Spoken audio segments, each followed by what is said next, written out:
Hello people of YouTube, it's Deephack here, and welcome to the DCS News for the 18th of July 2026. Sadly, no video yet, but stay tuned, there will be a tutorial video after this stream. I thought it'd be good to have it start on time because we've got some exciting content for you today.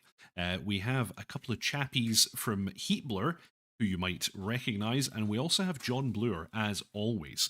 But I'll start by saying hello to chat. We are, as always, monitoring chat, so feel free to, send us your messages. Welcome to the stream, Tea Kettle Barbecue, Raptor Man, Lucky Luke, Beef Supreme Aviation, fantastic name as always, Pirate, Solidus Fox, Pink Floyd, Simon Campbell Smith, Tiger, Colonel Akir Nakesh, Relaxing with Griffin, Mark 84, Frantic Stone, welcome, Tech Gaming 45, Red Tufel, welcome everybody, welcome aboard, great to have you here, and let me bring in our esteemed guests. Hello everybody, we have John Bluer, we have IronMike, and we have Kronenberg. IronMike and Kronenberg, of course, being from Heatblur. Say hello to the nice people, everyone. Hello, nice people. How's it going? Glad to be here, and thank you for having us. Glad to be here. The esteemed DCS content creator Tricker is watching right now. He claims without his pants on. I don't know if that's because it's warm or because of the content. We'll see. It's because he's Tricker, that's why. Yeah. because he's Tricker. There's no other reason.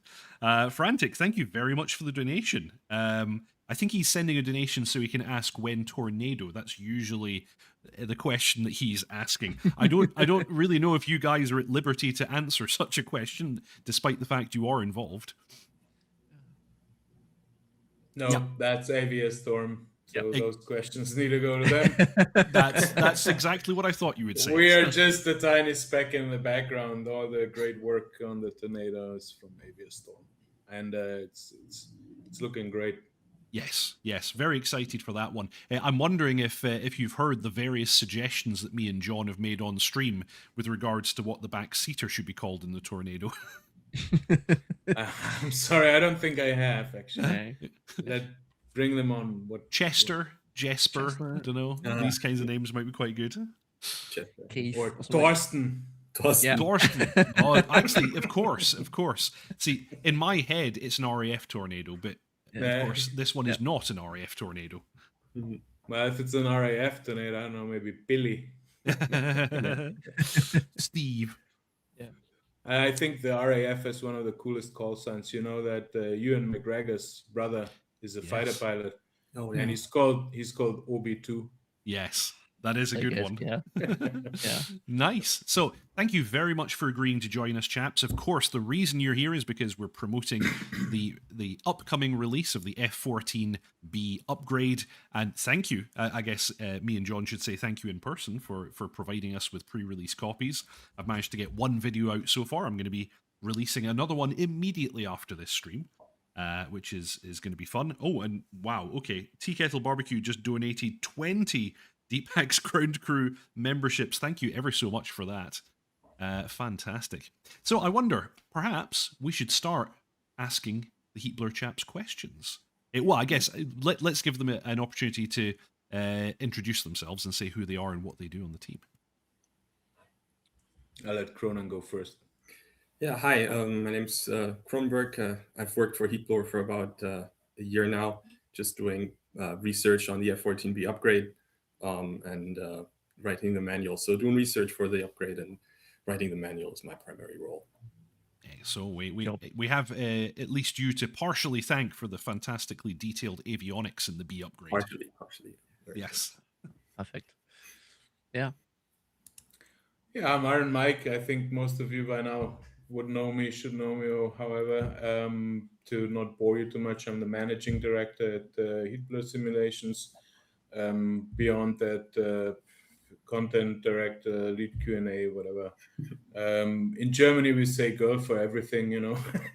The guy who has to do what everybody else doesn't, or something like that.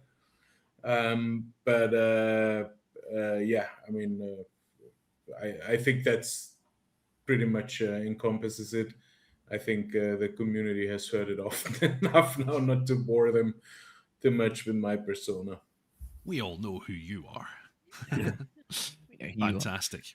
Well, with that, I think perhaps you could introduce Heatblur to us and tell us a little potted overview of Heatblur and your modules. Well, Heatblur Simulations is, well, of course, we're a third-party development team for flight simulation. This is what we do. We do modules for DCS and recently also for Microsoft Flight Simulator. But really started out in DCS, and DCS kind of our main domain, so to speak, the main platform we develop for, because our focus is in military aviation, and obviously, I mean, Digital Combat Simulator has it in the name. Heatblur started out actually before Heatblur. There was Leatherneck Simulations. Some of you will remember that. The guys who made the first third-party module for DCS, which was back then the MiG-21. I think Basil started it, and then Cobra and Novak and so on came on later, something like that. And after a while, there were basically, I would say, differences in where some people in the company wanted to go in what direction. Not as much as like human differences, but just like differences of vision, if one could call that. And so it was decided to split apart.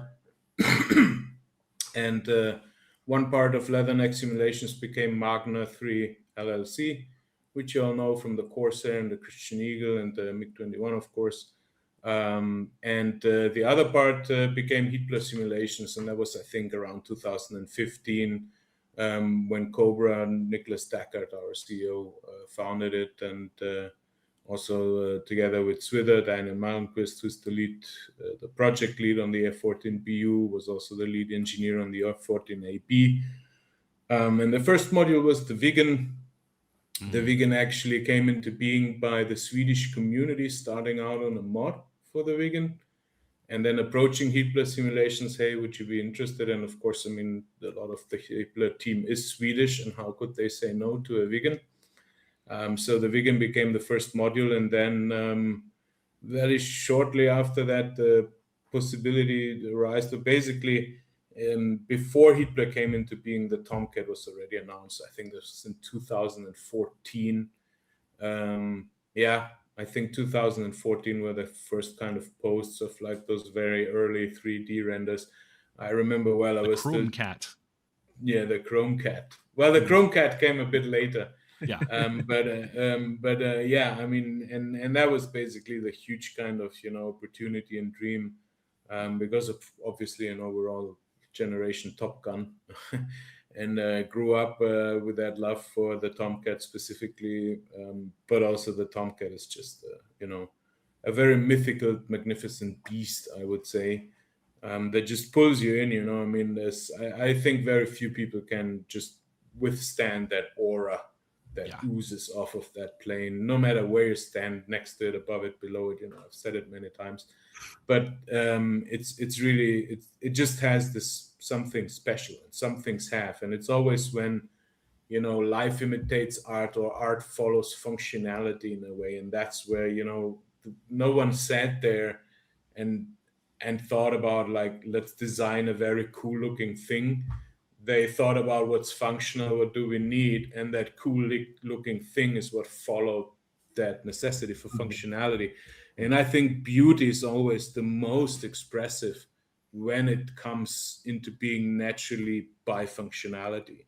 If it's not pretentious, if it's not octroyed onto something, but really comes just out of it, And I think the Tomcat, of all the fighter jets, is the very essence of just that, So yeah, I mean, that's then where the Heatblur journey really took off, I would say, because of course the Tomcat is a very iconic fighter, but also very beloved by the community. And for us, we already knew back then we want to not just make a Tomcat, but we want to do something more, something that pushes flight sims a bit into the next century, so to speak, or into the future a little bit more, by just pushing the boundaries, innovating with stuff.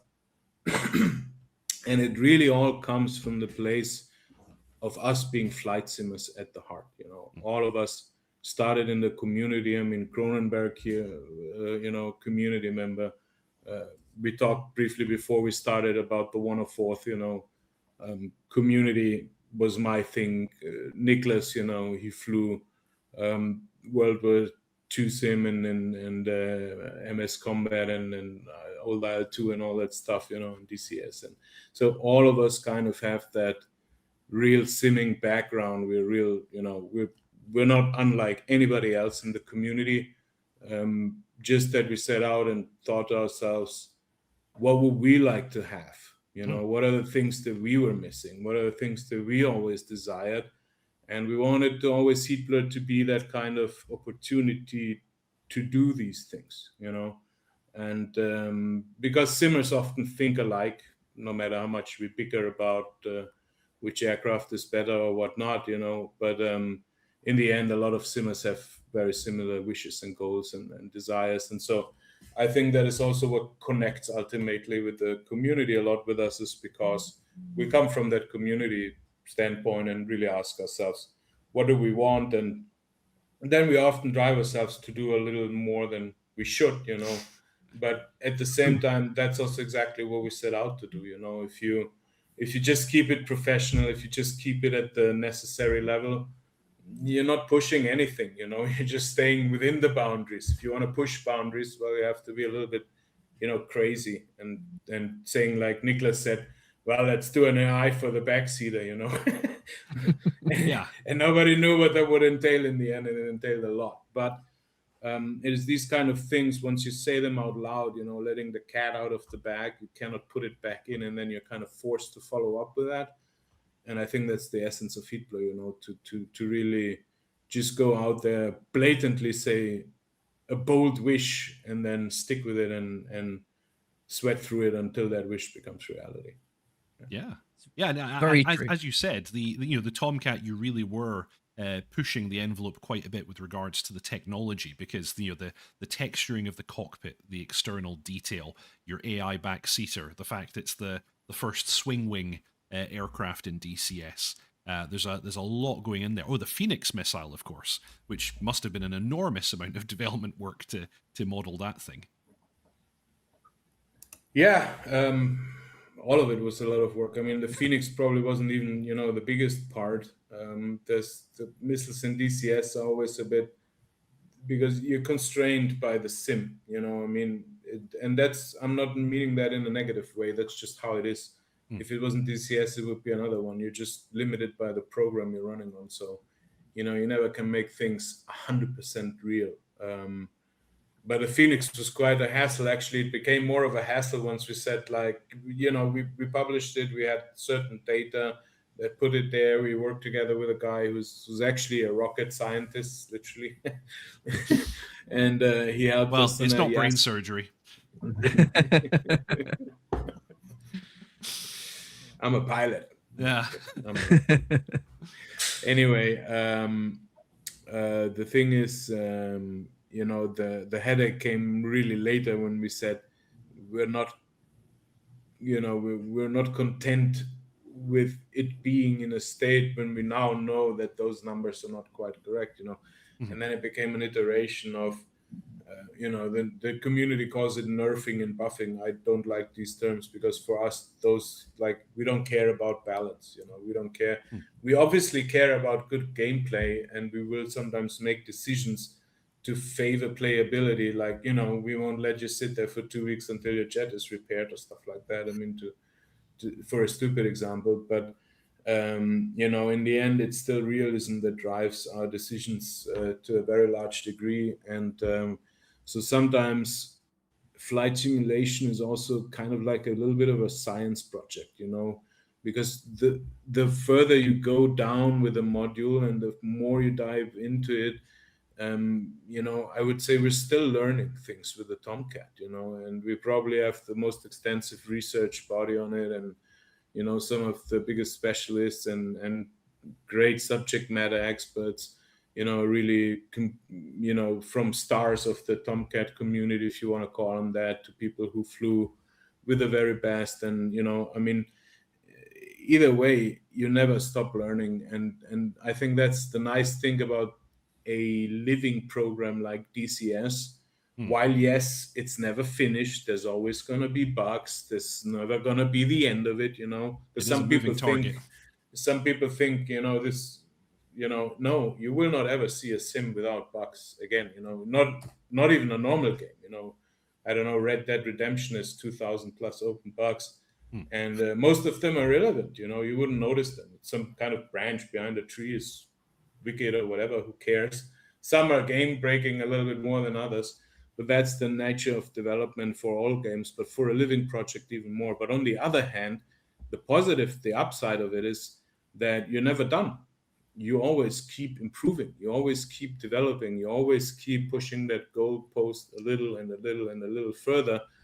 And I think that's what is the huge upside of that unfinished state of things, that, you know, you're never done with it. And I think that's a very nice aspect of flight simulation and flight simulation games, those types of games that keep evolving and let you continue learning on the things that you do, and then trying to portray that history of these aircraft even more accurately, and the better you can.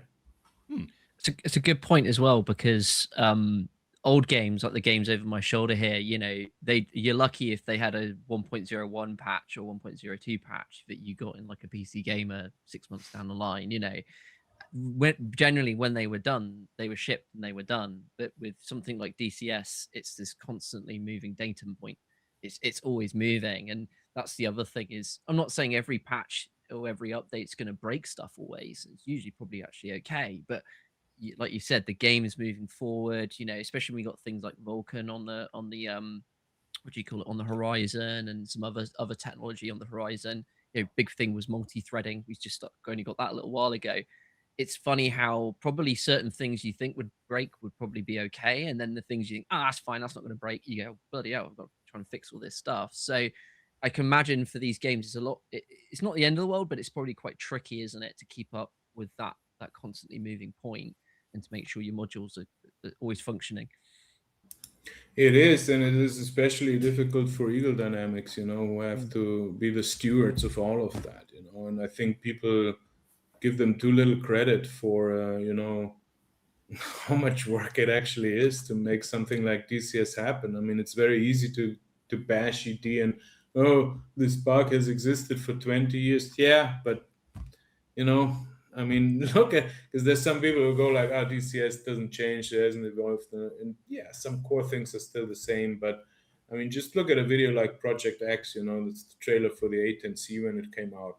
And then look at 2026 and beyond. I mean, it's crazy, you know. And for all it's worth, if you always stayed on Caucasus, you didn't have paid a dime to get from there to here, you know. Which is also kind of crazy. And so, yeah, I mean, people really, really treat these Eagle Dynamics too harshly, in my opinion, and don't give them enough credit for really what a monstrous task it is to keep something like DCS alive. And, you know, for us, of course, it's a hassle to adapt to the patches and stuff, but it's nothing compared to what, you know, DCS as a whole has to do. And yeah, I just want to give a shout out to Eagle Dynamics, because it's really them who make sure that from patch to patch, you know, the ship keeps moving forward, and we keep adjusting our parts on the deck, so to speak. But yeah, I mean, you know,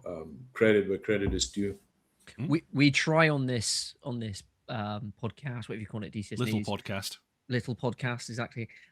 We try to offer a balanced, somewhat informed opinion on development, and to give people an understanding on at least a glimpse behind the curtain, so to speak, because this stuff is extremely complicated, and it exponentially gets more complicated the more people who are involved and the more functionalities are added.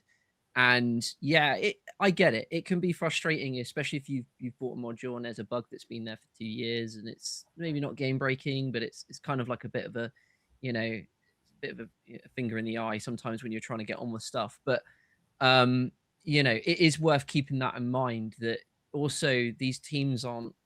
I don't know if people get this sensation that some of these companies and some of these teams are enormous. They're not as big as you think they are, and they've got to try and divvy this up. And then at the end of the day, also, rightly or wrongly, someone's got to keep the lights on. You know, someone's got to pay the bills, and someone's got to make sure everyone's, you know, paychecks are paid and all that sort of stuff. And for every hour you take someone off to fix some, like you said, a branch that's broken on the back of a tree texture, if you look at it at a certain angle, that's time that could be invested into either something fixing that's crucial, game breaking, or a new element or a new piece of technology that you need to kind of push the game forward and revenue revenue generate and all that sort of stuff. So I don't think people understand the balance of trying to figure out what those things are and to divvy them up and to know when to put them in as well. It's not as clear as people think it is. And when you're managing all these different groups of people and very talented designers and very talented developers,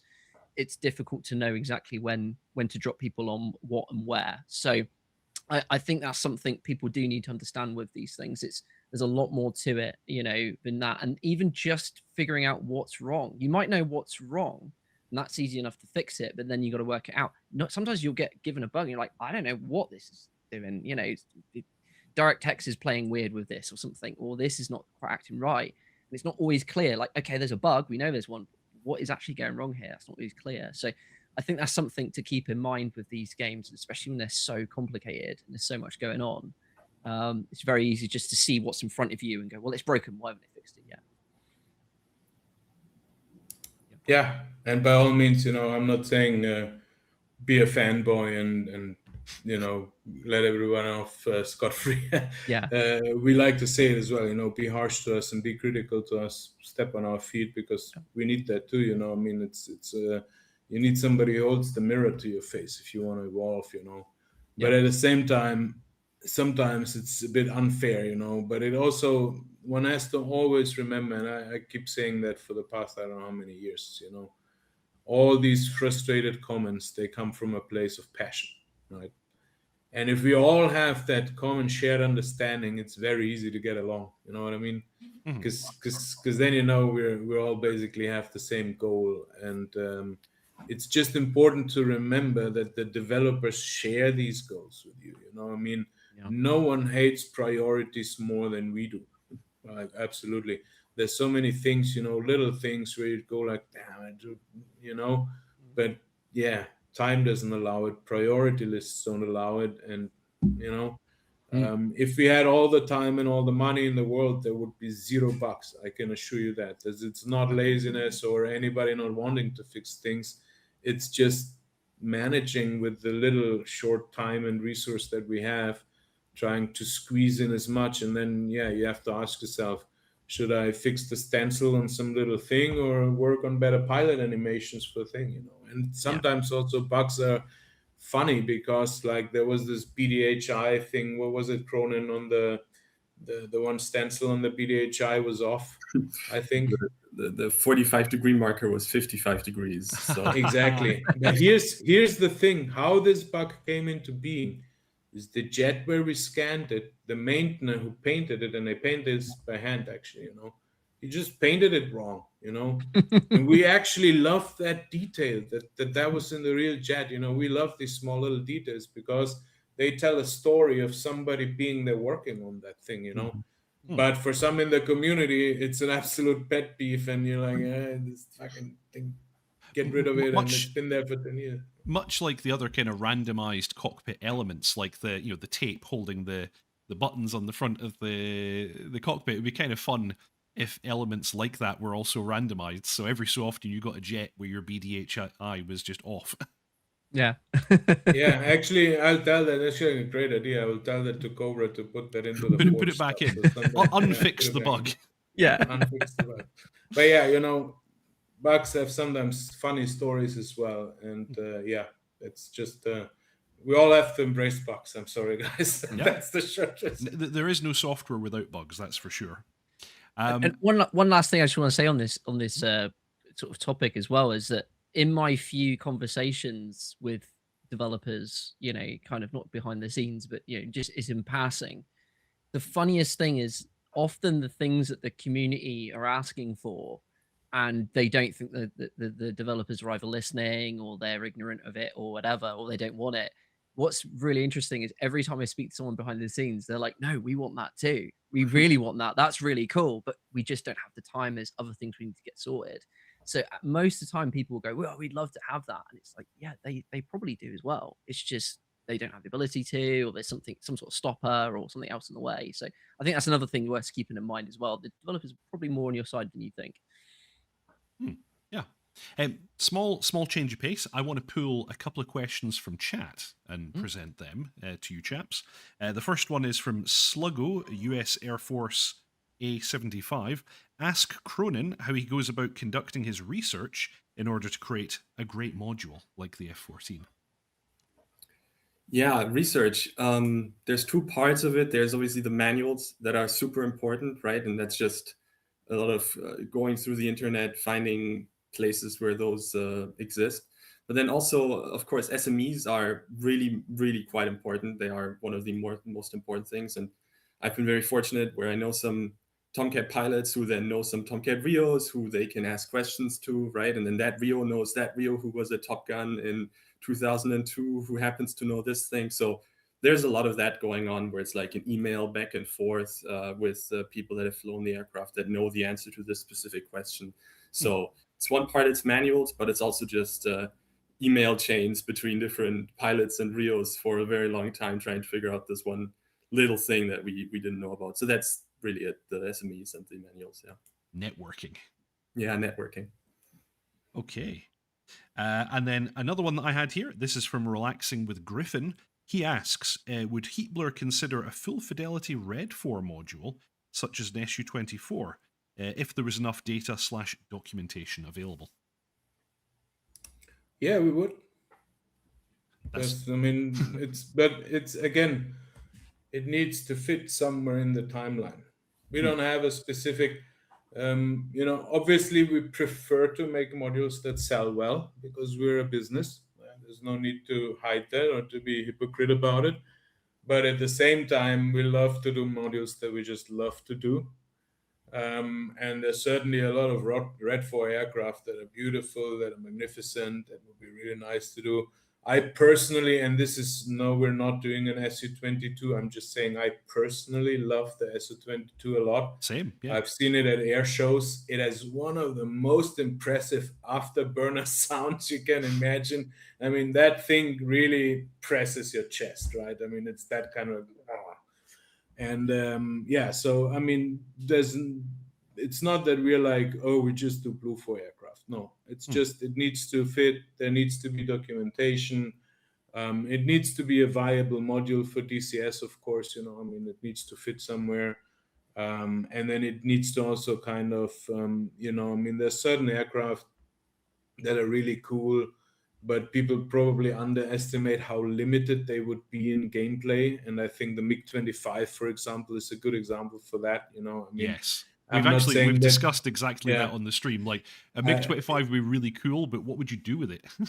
Yeah, I mean, there's, I'm not saying there's nothing you can play with it. Far from it, and you have different variants and reconnaissance and this and that. But still, I mean, it's always a question.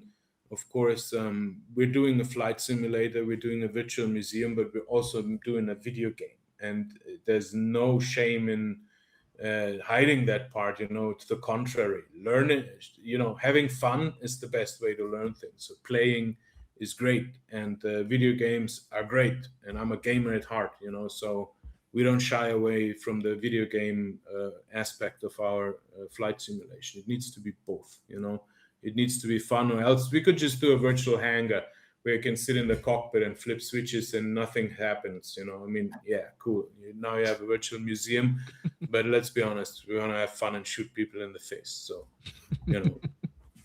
Absolutely. Specifically in the face. Definitely in the face, yeah. Yep. Alrighty. John, if you want to pull us back on course then, let's go back to our list. So obviously this main point of this interview is talking about the upcoming F-14BU. So if you were to sum up the F-14BU in a paragraph, how would you sum it up? I'll let Cronin answer then. I think I've thought about that sort of question, how I explain this to people a little bit, but everything that you love about the Tomcat, just better. I think that's you still have that mix of analog cockpit, right? But then suddenly you have this HUD in the center of it that is just better. I mean, than even the F-14D's HUD in reality was. It's a so you have that awesome situational awareness in the front seat, and at the same time it's still a Tomcat at heart. It's super powerful. It doesn't fight you when you fly it. The DFCS just makes the flight model, or it just makes the flying nicer and more fun. And there's those that will love the AFCS for being a little bit more difficult, right? But so it's everything we like about the Tomcat, just better. And then, precision strike capability, There's a lot to it, but yeah. Hard agree with that. And one of the things I'd say as well is like I've talked about this many times on stream. I love the era where they have like 3rd and 4th gens where there's still steam gauges, but they throw an MFD in there. There's like a HUD in there because the airframe itself has matured, but you've got these new technologies that are kind of bolting in. And I actually like the fact they sometimes look slightly out of place. There's like an MFD there. And you're like, what's that doing? That looks really new, and everything else looks like it's caked in dirt. But I kind of love that era because it's like someone like maybe it's from my eras of like I used to love things like Mech Warrior and all that kind of stuff, and they always looked like they were kind of clanked together and stuff was bolted on and welded on and stuff. And yeah, I just love that era. So that makes perfect sense. Same actually. I also like that kind of stuff. It's a bit like us Xennials, the Xennial generation, as they call it, the ones between Gen X and Millennials. We got to live both worlds, we grew up without mobile phones and internet and anything, but it came early enough in our lives that we're not like, our parent boomers who are like, oh, how do I turn on the TV? I mean, I'm still a bit of a Linda when it comes to PCs compared to the younger lads around here, but still, and the third, 4th gen kind of thing is the same, to me as well, because you get kind of the best of both worlds, You get that old raw muscle car feeling, that thing, that immediate power sensation, but you also get the comfy stuff from the modern times, like Cronin said, just the HUD alone is such a game changer. And we have everybody knows Victory, of course, our main F-14 and SME, who is mainly a F-14A pilot, and he succumbed to the HUD as well. Finally, That's a hashtag there. That definitely needs to be your hashtag, succumb to the HUD. Tricker in chat here saying, anytime I wear my Heatblur shirt in public, I always get looks from strangers. They know they will never be as cool as me wearing it. Damn right, Tricker, damn right. Yep. Very true. Strong agree. And that's before he told them that he's a pilot. Perfect. So the next question is, so what was the process, if you were to try and sum up the process of the F-14BU development, so from its inception, maybe going into the design document, and kind of what was the moment that it was decided to be greenlit as a project? I'll let Cronin tell you a bit how it went recently. The beginnings is just one of those things. Now we can, guys keep asking us when F-14D. Well, the moment we can, guys, it's a no-brainer, okay? You don't need to keep asking, can we get an F-14D? You'll get an F-14D if we can make one. Absolutely. It's like, imagine us Heatblur sitting there. Well, we could do an F-14D, but let's not, It's funny people seem to think that, don't they? They think you guys don't want to. I keep seeing people go, well, they do. They just don't want it. I was like, they don't have stuff to make one. Do you think they would? If they could? Like, they would. We really want to. And the same was with the BU, and it was, of course, we always wanted to do the D, but the D is difficult because of ITAR classifications, more modern systems, and the radar and so on. But the BU is kind of the next best thing. And in my opinion, maybe even a little bit cooler in certain parts, because it's like you said, it's more this mix, between the old and the new. Even though the D came before the BU, kind of, which is funny. But nonetheless, we knew that now we have the stuff that we need, that it's out there, that we actually said like, yeah, we can, and so that's basically it. And then how the development went recently, then Cronin can so Yeah. I'm not talking all the time. No, I mean, as IronMike said, it was always clear there needed to be, the Tomcat became so much in its later years of service, right? You need to somehow do that. It's such a part of it. It's such a huge part of its history.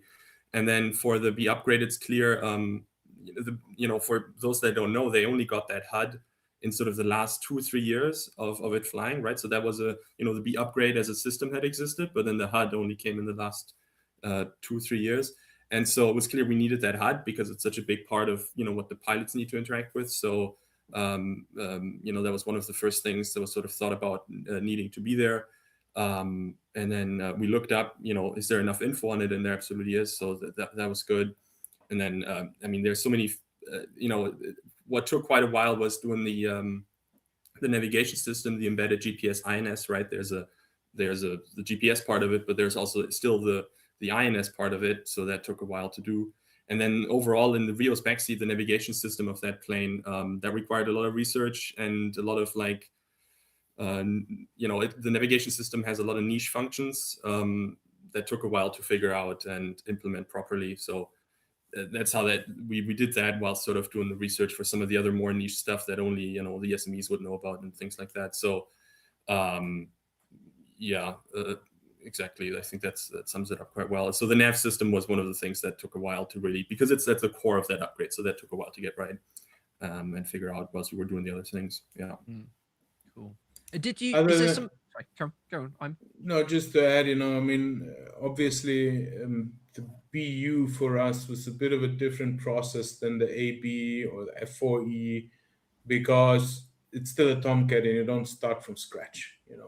You know a lot of things already, and you also know how to read Tomcat stuff better after you've done, because the Tomcat is very specific. A lot of times the manuals don't match with real life, or sometimes you will get a manual that spans several versions of variants and it will have completely conflicting info in there, and you're like, this says A, this says B, which one is it? So that's to circle back to what Cronin said before. You can't do these things without SMEs, but also this was easier because not only us but also the adjacent community like Cronin's, with the CVV 17 and those guys, and knowing pilots there and the whole Tomcat community, but also Tomcat Sim community, of course, already had a head start with the AB being a thing, and all of that hype having brought together all that community, of course, made it easier for us to tap into that than when we first started out with the AB, where we first had to build that kind of network, convince people that being an SME for us is not just doing some stupid video game, but really something where you can contribute to preserving history and the legacy of these aircraft. And I think that's also what our SMEs care about a lot, and that's why they're so extremely helpful and kind, is to really help build on that legacy. And that's of course that little difference between the BU and the brand new module, that you can already tap into an established community and build on that, rather than having to build the aircraft and the community for it from scratch. Yeah. Yeah, the preservation angle I've always thought is a really interesting one. We've spoken about it so many times on the stream, and it's wonderful that it's possible to create a game, a flight simulation, a museum, and also to make sure that these things are not lost to time. So you get to have fun and learn all at once, kind of as you said earlier. Yeah, and like I think I watched your guys' interview with Authentic Media, and you guys used the term digital twin, and it is very much this idea that you're kind of trying to get this digital twin in place, because the problem is I actually think not that a warbird isn't very complicated and hard to get flying, but they're a lot simpler than some of these jets, and I don't think some of these aircraft, especially when you're starting to get into the fourth gens, it's not like a hobbyist is going to be able to kind of pick these up and get them flying again in real life. So probably as we get further on, a lot of these aircraft are probably not going to fly again. And then it's going to get trickier to get things like, what does this screen look like? What does it sound like when you fire up the master caution? What does it even sound like when the engines fire up? That's going to get even harder. So I think the fact that we're kind of delving in now and trying to get these aircraft kind of digitized, almost is a word for it. There's a real, now is the time. yeah, it's almost past just the gameplay, but there's also a real, I would say, a real kind of value, cultural value, you know, to these aircraft and doing all this stuff. And funny enough, what you said there about, I was going to ask about how the process compared to the A and B, but you kind of answered that. And then the other question I was going to ask was, is some of the stuff you're doing in the BU able to be refactored like you have with the A, B into the BU? Do you think there might be some tech that you might be able to refactor into the D eventually if you get to that? You know, I'll let Cronin answer that as well a bit, but I would say, you know, refactoring, it's not as much refactoring, for example, as when we take stuff from the AB and put it into the Anvil technology, you know, to prep it for future MSM and these kind of things, you know. You can't really go and refactor the Vidigar HUD to the Kaiser HUD in the, you just have to make a Kaiser HUD, you know. I mean, and obviously there's some elements you may be able to take, like some shaders in the glass or whatnot, you know. I mean, like, I'm not a programmer, guys, here, so don't take my technological input too seriously. But, you know, basically some things that stay the same, well, you can just keep, you know, but things that change, you're probably having more work to refactor that than to just go and say like, yeah, well, we'll make a new HUD. And, you know, nobody said there's going to be a D or anything like that, but there's certainly systems that the B upgrade shares with the F-14D, right? The countermeasure system is the same as in the F-14D. The mission data loader system, the data cartridges are the same, right? So there's a lot of stuff. The fast tactical imaging system is also something that the F-14D had. So there's stuff that the aircraft share, right? But does that make it easier to do a D? Yeah. Funny. The other question I was going to ask as well is, so there's loads of small details. I mean, you've jumped into them in quite a lot of detail, and I've certainly, as much as I can, have delved into them. So much new stuff in this aircraft. Is there anything each of you are most proud of? Oh, this is another difficult question, right? Because there's so many cool things about it. So just from people don't realize how game-changing the HUD is. I think I can keep saying that, right? Like, oh yeah, you can land better now. Awesome. No, the air-to-air gameplay is entirely changed for the pilot. You are never looking anywhere else but your HUD. And there's so many cues in the HUD to make the air-to-air gameplay better or combat better. It's amazing. It's insane. For me personally, what I think one of the coolest features is the ability for the lantern to be recorded, for the HUD to be recorded, and the feature to be recorded. Yeah. So you can actually like gun someone and then send them that video later and go, and the same thing with the PTID display, right? Like one of the things that is super difficult about being a REO in DCS is just learning how to do it. And it's very difficult because, yeah, you can watch tutorials, right? But like you can not easily send what you just did to somebody else and say, what did I do wrong? And you can actually do that now with the PTID record, right? We can debrief the REOs on how they did their radar switchology and stuff like that. And you can watch the entire flight back and go, yeah, I made a mistake there, or that was actually super awesome, and look at me do that. So that is my favorite one. I have to say that, yeah. That is super cool. And I did a video on it recently, and I was very impressed. Yeah. It is a cool feature, yeah. For me, what I'm most proud of, I think, is that it's a complete package. You know, that it's not early access, that it's just 100% feature complete. Boom, there you go. That was very important to us. Not that there's anything wrong with early access. I need to tell you guys. Throwing shade on all other developers. No. We ourselves as well, we need early access, or sims like DCS could not exist. Just put it out there as bluntly as I can. At the same time, don't do early access when you don't have to, okay? And even so, even when we do early access, you know us, we try to be as feature complete as we can. Early access, however, allows us to add more stuff, like say the IRIF, the export variant for the early A, the different things, Forrestal A6AI, you know. If we didn't do early access, business-wise, it would be hard to justify these kind of way beyond the selling point things, you know. But like I said, you know, for us, it's not the money. I mean, we need the money to survive as a business, but it's really the passion about flight sims. So yeah, we don't care about that. We want to go beyond that, and early access is actually what allows us to do that. But at the same time, when we have something like the BU and we can finish it and make it complete, and no, we don't want it. And it's just nice. And one thing I'm proud of is that we managed to also, put a lot of content in it again. We already have, I think, 100 instant action missions for it.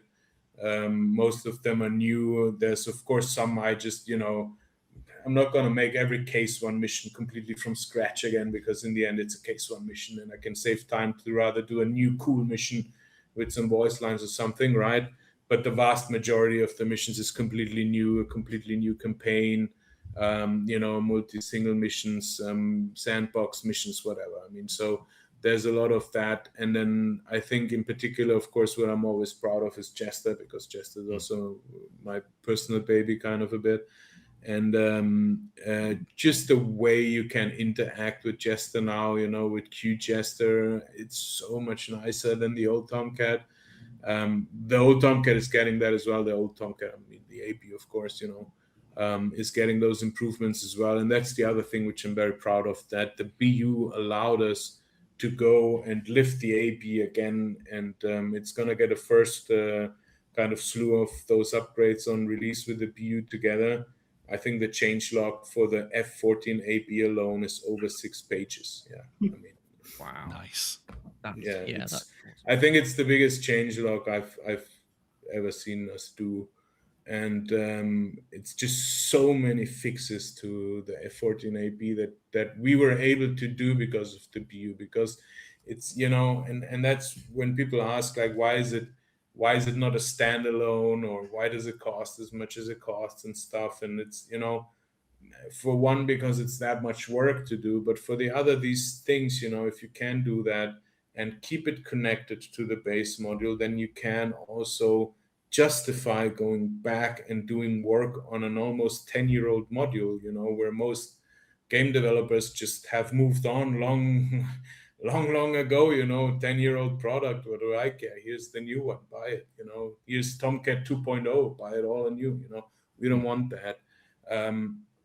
And that's why I'm proud of that we can really, lift the entire Tomcat family up with the BU upgrade, and not just make the BU cool, but really increase the coolness factor across all the Tomcats again, because it matters, I mean. And yes, it's hard to get back into the AB when you're flying the BU. You're instantly missing the heart and all those quality of life things in terms of JDAMs and PTID and better LTS and so on. But at the same time, flying the A is just cool, and it will never lose that coolness factor. With the TF30s, and of course also the B, the original one, I mean. So yeah, it was really important to us to take the BU as an opportunity to make all the Tomcats better. And so yeah, that's what I'm most proud of. Deep, you love the A early, aren't you? That's like your jam. I love it as well, but you love it. I've said this so many times on the stream, but I feel like the design intent with regards to the man-machine interface in the A was so apparent. Like, the way that the ECM is integrated, I think is brilliant. And the great thing about the BU is you get that back. In the BU, that integration that the ECM had, the RWR, sorry, is back. Whereas in the normal B, it was a little bit kind of disjointed, and some switches didn't work anymore, and it was a bit sad when you'd seen how cool the A was. But the BU has all that back. Now, nobody asked me, but I've got 2 little details in the BU that I want to call out, which I think are very cool. You guys have got a clickable checklist on the pilot body, which is amazing in VR. This is the first time I've seen this in a module, and I think I would call upon all DCS developers, if you can, do the same, because this is great. You can even click the pen that's in his little pocket next to the checklist. Love that. That's brilliant. And then, of course, the thing that I always talk about, DTC. The way that you guys have implemented DTC with the physical cartridge as well, that the guy pulls out, and I don't know if it does it every time, but he gets it the wrong way around and then has to take it out, turn it around, and put it back in. Love it. Absolutely love it. And of course, the actual functionality of the DTC is fantastically implemented. So Yeah, those are the two for me. That checklist and the DTC. I'm sure as I continue to explore it, I will find more things that I like, but those are my two for now. It's always nice for me to observe, the intelligence that goes into that, and I mean by all the developers that are working on it. Stuff like, for example, Daniel thinking of to just make that suffix for waypoint names like XST, and then it's immediately a surface target, right? Now you could stop there, but wait, there's more. Now, if you go to air to ground, Jester will automatically hook that, so you have it on the HUD. Now you see your surface target on the thing. Now suddenly surface targets makes much more sense than it did in the AB, where it's just a designation for a waypoint that is displayed differently on the TID, fine, but here, the situation awareness suddenly is just boosted so much. And it's these kind of little, I would say, clever things that people think of, our developers think of, Daniel thinks of, Cronin thought of, and so on, I mean, those really make a difference, because it just makes flying and playing with it much more enjoyable and streamlined, and not so cumbersome that you have to do all those extra steps, or like you had to in the original AB, just go in, make a map marker, select the map marker, tell them to make a waypoint, tell them to make it surface targets, and then still what does it do for you? Here it's already there, boom, air to ground selected, and Jester will tell you, hook surface target, check your HUD, and you will be like, yeah, it's there, things like that. Love it. So as the BU has moved through its pre-design or pre-release sort of marketing stage, for you, what's been a highlight of the community response so far for you guys? It's a good question. I think people slowly realizing how much there's to it, because you'll sit in this plane, you'll sit in the front seat, right? And you'll see the HUD and you're like, okay, well, there's a new HUD, but only as, it slowly started showing up more in videos of what that HUD actually does, and people going, or, the thing with the surface target, right? Like that's not something, that is big and visible, but it really changes your gameplay quite a lot in the plane, right? So, the slow mind blow to what this thing can all do, that's the most fun to watch, really, I would say. Yeah. There isn't like one specific thing that, Yeah, you're sitting there, and in your head, Steve Jobs is telling you, and one more thing. Yeah, over and over again. That's the thing for me. I knew there was going to be a lot with this. I said before the stream, I was talking to one of Fourth Maverick about it, and he was like, mate, there's so much in this. People don't realize how much is in this. So I knew early on there was a lot, and still I was like, holy crap, they've added that, they've added this, like Jesus Christ, there is so much to it. And I almost, like when we said this earlier, if it had been called the F-14C, I think there wouldn't be any of this reticence about it. I think this upgrade is like almost like a misnomer in a way. You can't get around it because that's what it was called, but people have kind of confused what that quite means. It's kind of just a touch up of the B or whatever. It's almost not a remaster, people. It's a different aircraft. No. Yeah, that's what it was called in real life. So it's a very different aircraft. I can't actually believe how much it is. I was quite shocked.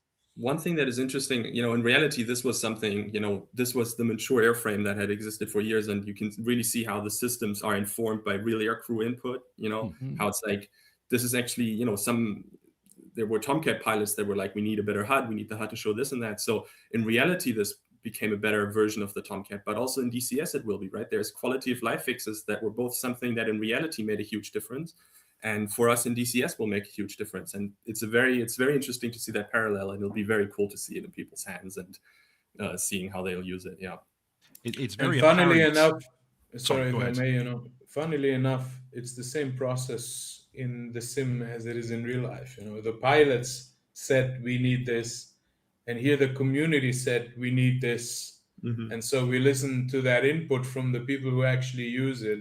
And I think that's always the key to good design, is listen to the people who are using your design. Don't design in a bubble. Don't design disconnected from the guys who are ultimately using it. And that, I think, has always been the key to our success, is to really tap into the community and listen to what they have to say and listen to the things they want, And yes, sometimes it can be annoying, you know, to get like 1,000 requests for the thousandth of time for that small little thing. But if it then doesn't click with you, then, you know, you're just daft. At some point, you just have to realize, you know, yeah, well, they really want that, so it must be really important, you know. And this is how we learn as well, is by getting all that feedback. And that's why I like to say, you know, the Tomcat as is and the BU would be nowhere near where it is without you guys, the community, and all your great feedback and, you know, reprimands. And that's why I also don't mind this whole discussion about pricing, because yes, we did sit down and we had to look ourselves in the face and say, like, did we make a mistake here?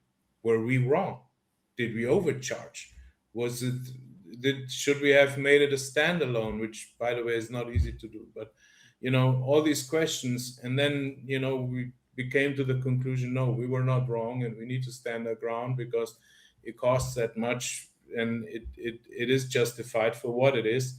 And also, you know, I mean, inflation and everything is driving up the prices everywhere. So I know, you know, it's tough for everybody out there. But at the same time, one must not forget we did not raise our prices since 2019, you know. With 30 to 40% inflation, you know, now the Tomcat should be over $100 if you go by that. But we don't want that because we want it to be accessible. And the BU is in the same vein of that. It's actually priced lower than what it should be to be really that, you know, business-wise sound pricing that we do. And a lot of people don't understand that, you know, how it often works is because people say, why didn't we get a discount as existing owners? You kind of did, you know, because here is how you could go the other way around. You know, we could say we make it a standalone. Now it's $80, okay? Now you get a $10 discount for pre-order. Now it's $70. Now we give you a $10 discount as a loyalty discount, okay? Now you're paying $60 and you'll be happy because you got that loyalty discount. But here you're just paying $50, okay? You would still pay $10 more with that example. And that's how companies like to do these kind of things, you know. They will water your eyes with these loyalty and whatnot discounts. But in fact, you're still paying more. We just wanted to have an honest price, you know, that reflects your loyalty, that is priced cheaper than it should be, and that makes it still accessible. And the same is with the Ultimate Edition, you know, to make it just easier for new guys to come. And it's not a slight against existing owners, not at all, guys, you know. And it's the AB part that is really reduced because it is such an older module, and it's no different than any other bundle, you know. So if somebody felt that they were slighted through that, our sincere apologies. There was never the intention behind it. But yeah, we rather have an honest price than these kind of, you know, well, it's $80, but here you get it off for, you know, I see that in supermarkets often. We have a supermarket that has these 20 euro wines constantly reduced for €6. I mean, you're not telling me that wine really costs 20, okay? I mean, they're just putting 20 in and make you think you're getting a great deal by getting the actual price as a reduction. You know? Marketing. Yeah. Absolutely. Nice. The one thing I was going to quickly say, we were talking about the BU upgrade in the real world, you know, being influenced by pilot feedback, and the one for me is the paddle switch on the stick. So clearly a bit of pilot feedback there. Like, I don't want my stability augmentation to trip off each time I hit that. I just want to lose the autopilot. And in the BU you get that, and it's such a nice addition. Yeah, Absolutely. the reason is also the DFCS is so much better now that the stability augmentation does not need to be turned off for BFM anymore. Yeah. So with the AFCS, you were like, yeah, you got to turn it off for BFM and stuff like that. So you don't have that problem anymore with DFCS. So you can press that switch when you want the autopilot off. I love that as well. I bound that switch immediately again. It's so nice. Just that, so nice, yeah. Click that off and away you go. Yeah. Okay, on to the next question. What items will likely be shipped with or tweaked to the F-14AB and the F-14BU after the initial release? You know, we hear you saying that it's you know, final release. You know, it's not an early access or anything like that. But we know you guys. We know that Heatblur tend to throw us some extra features every so often. Do you have things planned post-release? Yes and no, because I'll say it like this. The BU really is feature complete. That's it.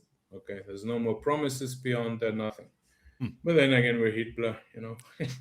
So the idea list is already very long. I'll leave it at that. Okay. As for the improvements, most of them will come to the AB.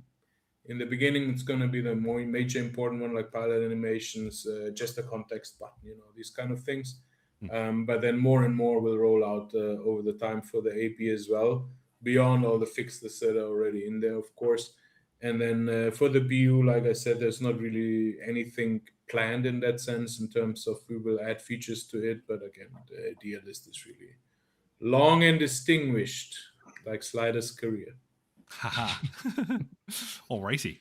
And then, of course, something that people have been very actively asking about are clean cockpits. What are your opinions on clean cockpits?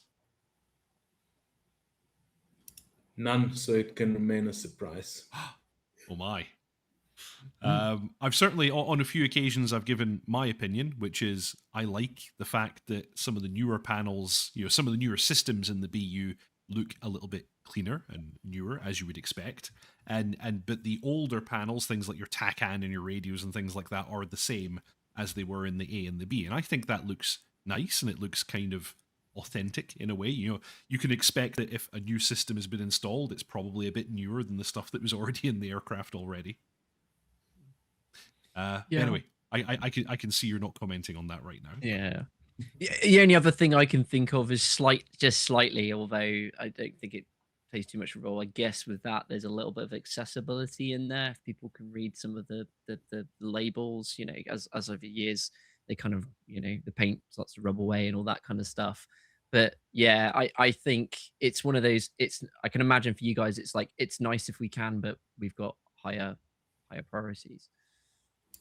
I'd say like this, you know, it's one of those things we've heard for a long time, you know, and like I said before, at a certain point it becomes impossible to ignore. Not that we want to ignore it, you know, but sometimes we have to ignore certain things. In quotation marks, ignore, of course. You know, you just have to push some things aside so you just can get moving on with the rest. But yeah, I leave it at that. You know, we always hear you guys, and eventually, you know, things come around. Let's put it like that. Well, what if I want an even dirtier cockpit? Just turn the rough right up. just sprinkle some mud on your screen. Absolutely. Just put dirt in your eyes. Yes. So the next question we have here, the female jester, although this is, I know it's a beta feature, but the female jester was both met with pleasant surprise and some trepidation by the community. Can you reiterate your recent comments as to the nature of its creation? How did we get here? How did we get a female jester? You want to answer that, Kronen? I feel I talk too much. Yeah, I think people have always wanted that, and what we ended up doing was it's like 20,000 voice lines, right? So it's incredibly difficult to record that with a person. Just in general, I mean, just for the BU, the amount of work that went into actually updating him for the BU and updating him for the features, like it's just a lot of work. And so what we ended up doing was we got a voice actor to kind of give an example voice, and then we used that to modify Grayson's voice to actually sound more female. And so we have an actual voice actor and modifying what Grayson is saying. So it's a beta feature because, you know, it's not perfect. There's things that don't quite work so well with the voice modification that may require a little bit more work. But that's basically how that ended up being done. And I realized, you know, people might not like the utilization, or the would have liked it to be, you know, a human doing another 15,000 voice lines, but that's months of work actually doing that. And so that was definitely not possible.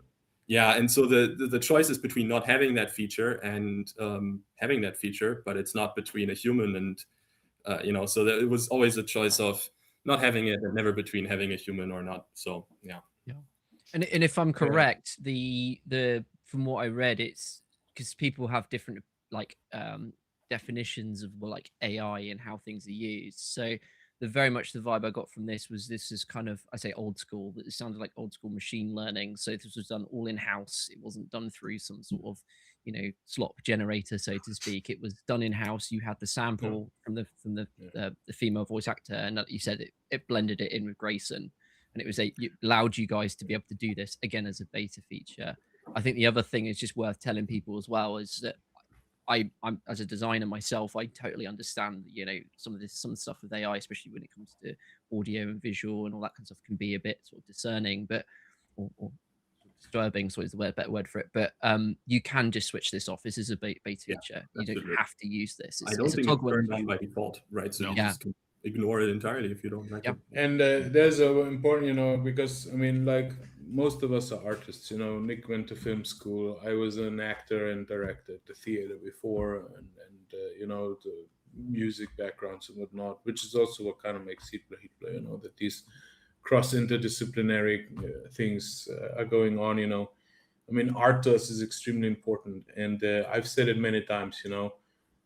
We want to do AI do the dishes while we draw, not us do the dishes while AI is drawing. Okay, that's the utopian versus the dystopian future, and I think one has to be very responsible when dealing with AI in these terms. At the same time, AI cannot be ignored today anymore in a large extent, you know, because it has some very useful function. Now, one needs to make sure that one uses AI ethically, I think, you know. What is not ethical is when you're a large company and you use AI to make a company logo instead of hiring a designer, when that AI model trained itself on the work of all of these designers who do not get compensated for it. Okay, I think that's an atrocity. My girlfriend is a child book illustrator. She published over 80 books, you know, in her life. And yeah, it's a huge issue. One of her books, you know, is on there on Amazon, just remade with AI, the same story, the same characters. And you can see how blatantly AI sloppy it is. Amazon is doing nothing about it, you know. I mean, like, you know, we get it. In my family, it's one of the reoccurring themes all the time, and we talk about it so much because she's so afraid, you know, that AI, and I keep telling her, no, it won't. Because here's the thing, and that's also where the people, in my opinion, who have those complaints are right. You know, when you know it's AI, it's not the same anymore. Okay, you can see a picture and you think, oh man, this is amazing. But for me personally, the moment I know this has been solely AI generated, it is void of any emotion for me. Zero, nothing. It's not human. It doesn't have that factor that I want. Because art is in the end what makes us connect with others and ourselves, you know, and AI cannot do that. Just can't. Yeah, in this case, recreate, though, it can't create. Yeah, exactly. And in this case, or not yet at least, you know, but in this case, it's a bit different because again, we use an in-house model. It's not trained on open data. It's not stealing from artists. We hired an artist to create the voice, to record, because you have to record emotional range so that the transformative thing then can also capture the emotional range from Grayson.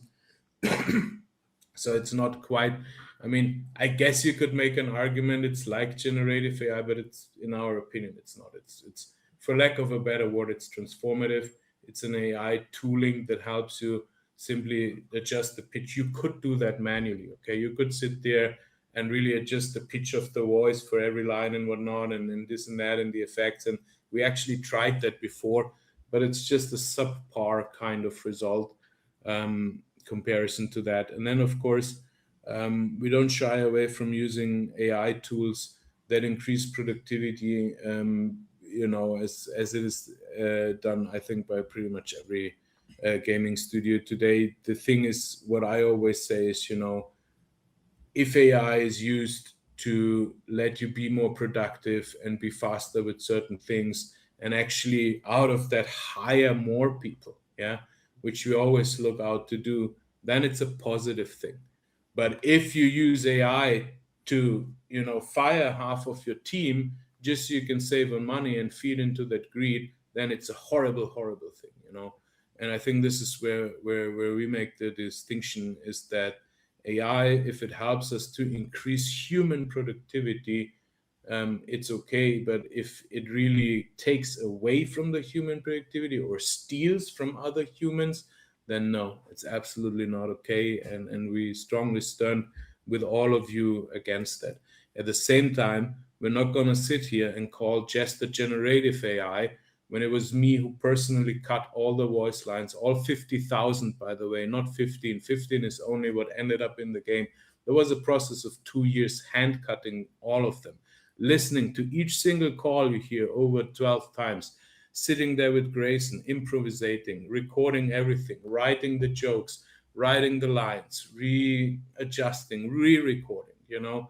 And then also I made all the 15,000 SDEF files, which are now not used anymore, but whatever, you know.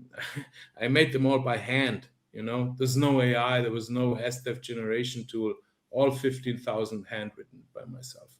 And so, you know, yes, it transforms Jester's voice, but it is still our human work, his human emotion, his human input, our improvisation, my direction, Swither's coding, you know, that ultimately makes that. And female Jester is the pitch of his voice. Would I have preferred to re-record him with a female actress? Of course, but it would take now about 2 to 3 years, is my estimate, to do that.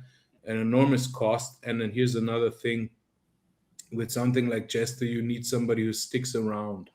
And we are extremely lucky to have that in Grayson, that now 10 years after the fact, he's still willing. We recorded, I think, again, another 1,000 or something voice lines for the BU, you know, because there's a lot of, now when he's unable to lock, that's something that was important to us, that he tells you why he can't lock, you know, or when you tell him scan that, they say, I can't do that, or we will lose lock, or he's too close, or he's below the horizon, or he's in the notch, you know. So people now don't think Jester is just incompetent. They also learn the Org9 a little bit better, because Jester will give you a reason for why he is unable to do certain things and so on. So, you know, we had to record new lines again. And also, I think we will be able to have more work, you know, for Grayson and for Kelly, the voice actress, for the female voice, while expanding the female voice part, you know.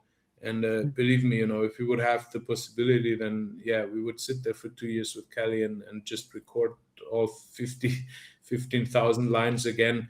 But it's really not that easy, because you have to have emotional range, but it all needs to be also compatible, so that, you know, if he's sad with one line and then immediately excited with the next one, it's still not jarring in a way. That was the biggest difficulty, you know, with Jester, and AI cannot do that. AI just can't. So it's you know, I mean, in that sense, no. But at the same time, as some people say, well, just say it's generative. No, it's not, because I work personally on this with a human myself, hand cutting all of it, you know, and not some AI. The AI is changing the pitch of the voice based on another human voice, and that's why we don't agree with this labeling. There's a difference as well. The problem is, if you just pitch something up, the way that you know, a female would pronounce something, the glottals, you know, things like the timbre of the voice. It's not just pitch shift it up. There's lots of other different elements to it, and there are. This is like, I mean, you guys said it's beta. There's the odd line she'll say, and you'll go, sounds a bit weird, because it's just not quite there. But then there's other things that sound great, like it was. But that's, oh, well, it sounds like a female. That's because it's in-house trained, you know. I mean, the easy way would be to just go to one of those LLMs, you know, and then use all that what they kind of sourced openly, and then you'd have a much better sounding thing. But again, it would be unethical, you know. So yes, it will take longer for a female Jester to sound better, you know, and a bit less robotic, because it's training in-house only and not on open data. But at the same time, it's the ethical thing to do. And, you know, we don't mind taking the long route if it's the high route. Yeah, absolutely. Yeah. Speaking of which, could this technology potentially be used for a Persian Jester? That makes potentially, yeah. I mean, we already talked about that. But again, it's always a thing of, you know, can it be done? Is it fit? Is it really needed? And so on. And again, we also like to, you know, even we are very careful, even with something like female jester voice, because again, we don't, and Nicholas promised that we will not ship AI art in terms of sounds, imagery, all of this kind of stuff, where it's purely AI generated. It's not. At the same time, AI can help do a lot of things that were just not possible. Like imagine ATC stuff, I think beyond ATCs using AI voices for that. And I think it's okay in that sense, because like you're a company at that level, you're not Microsoft, you're not Xbox, you don't have a huge team of guys, who are only responsible for that.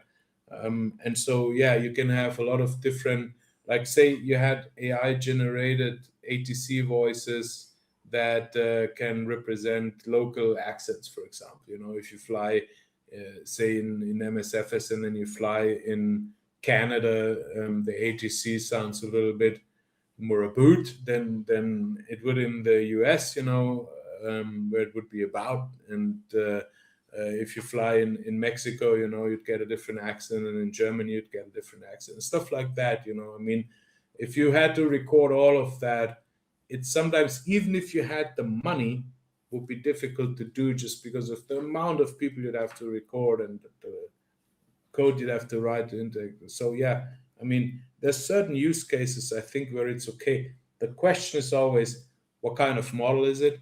Is it an ethical model? Is it ethically sourced? Is it ethically used? Do you also employ other voice actors, for example? Well, do you give a base for that, and so on? Like I said, if AI increases human productivity, I think it's a great tool, and we will not get past it. I mean, most of us are using it in their private lives, I would assume, on a daily basis by now. And at the same time, if it's not used ethically, then yeah, we just need to make a firm stance against it. Cool. Yeah, absolutely. How are you guys doing for time, by the way? Are you guys all right? We're not pushing any issues or anything out? Yep. Okay, cool. Brilliant. Fantastic. Deep. Well, yes. We have a very interesting question, and I think this is mostly focused on the Persian cat, of course. Do you have any plans for additional weapons or features, things like jury-rigged Hawk missiles, Soviet missiles for the expert model, TARPS updates, ECM pods, anything crazy like that? No. TARPS, yeah, we have ideas how to improve gameplay and make it a bit more viable. I mean, but again, this is also something where DCS, I think, needs to catch up a little bit. Sorry, Eagle Dynamics, but yeah, we'd all love to see a little bit more core Recce gameplay implemented. That, for example, you can do a TARPS mission online, and then after a certain while, these targets kind of get posted in some kind of list that people can then attack. It will also be cool with FDI now, because, for example, I can do a TARPS mission and get the image and then can send it to you, who's in the Tomcat on the boat. And then you can look at the target that you have before you take off and this kind of thing. I think that could be a little bit more streamlined still in DCS. So, once DCS really catches up on that, we probably wouldn't even mind doing a full-blown TARPS DLC. Don't worry, it's not going to be $50. But yeah, TARPS is full TARPS integration is much more complicated than people think, because it's integrated in the nav system, it's integrated in the HUD. Kronen can tell you probably a lot more about that. Yeah, basically, why don't you take over, Kronen? Yeah, I mean, TARPS is, right now the Tomcat has TARPS, and you can fly around and take pictures with it, and that's awesome, it's fun. But the gameplay behind that is limited, and so to do more, it would really need to be somewhat integrated. And we can see there's some multiplayer servers. I think Grayson's Greyflex server has some self-coded TARPS stuff already, which is really nice. But the real TARPS, there were different versions of it. There was a digital TARPS, and with that you could send the images to other Tomcats back to the carrier. So there's a lot of potential. There's like a TARPS steering mode, a TARPS air-to-air mode, a ground mapping mode. The RIO could review images live, sort through that sort of stuff. So there's a lot of potential there, but it kind of needs more DCS integration, as IronMike said.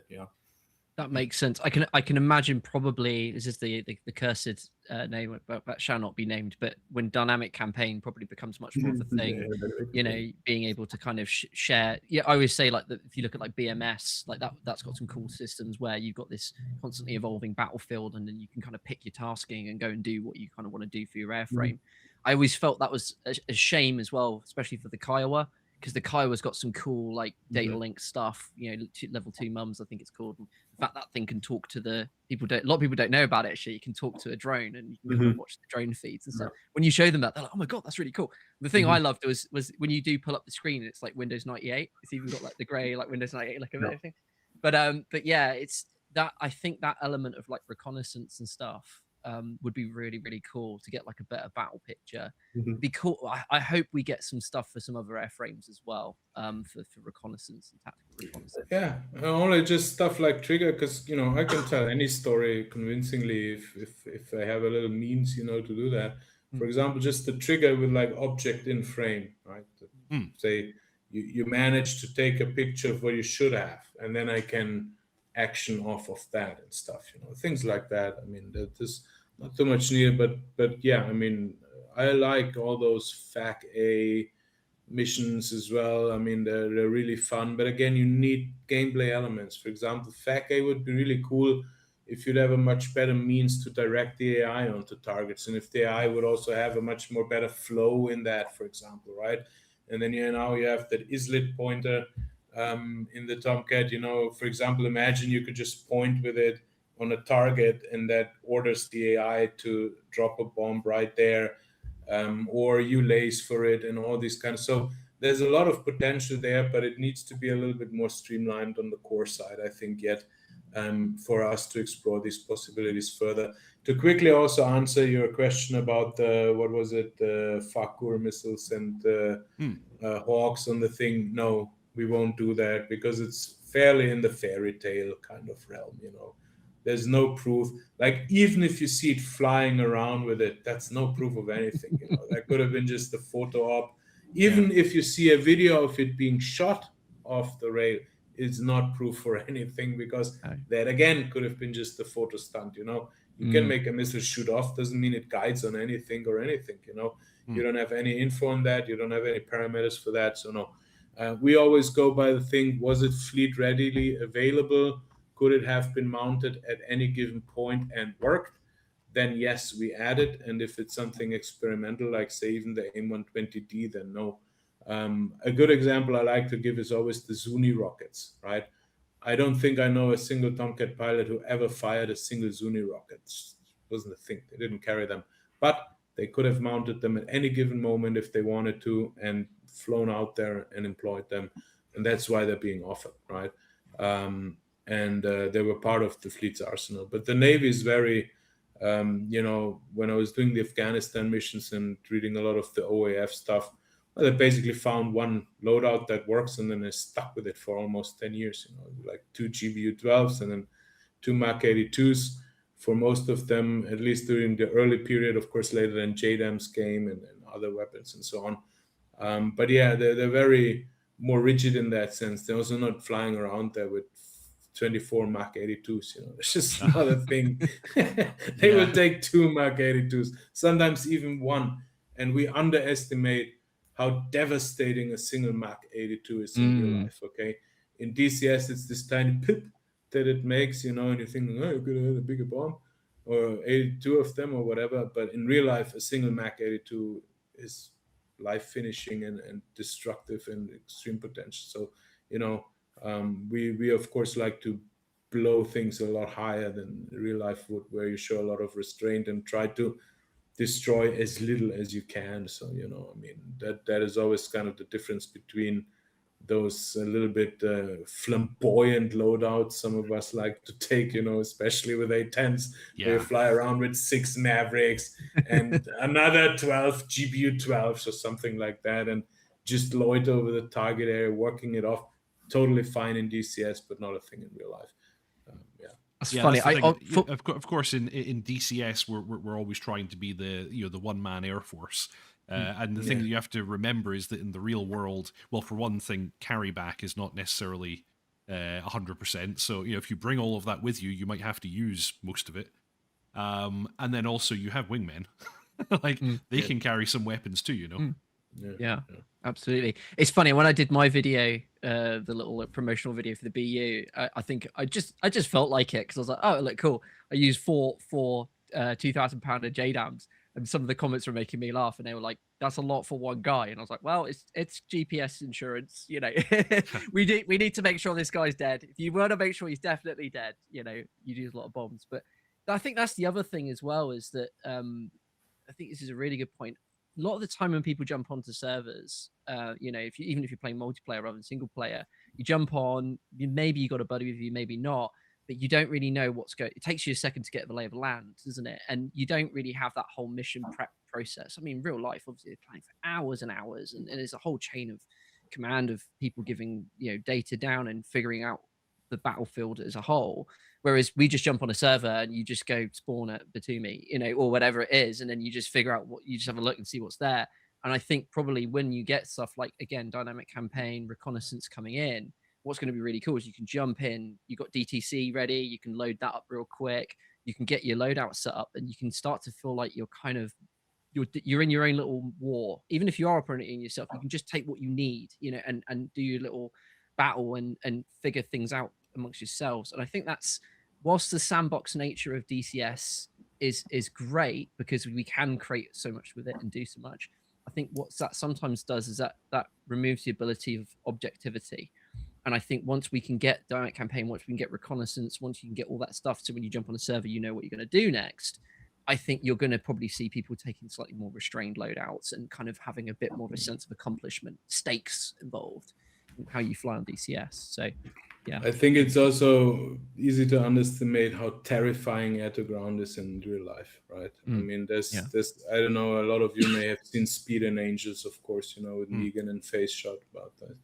And at the towards the end, there's where Face Shot is already, he graduated, he's flying, and he's being called in for a CAS gun run, right? I mean, in DCS, it's nothing, But you can see how absolutely mortified he is after pulling that gun trigger, because there's silence after that.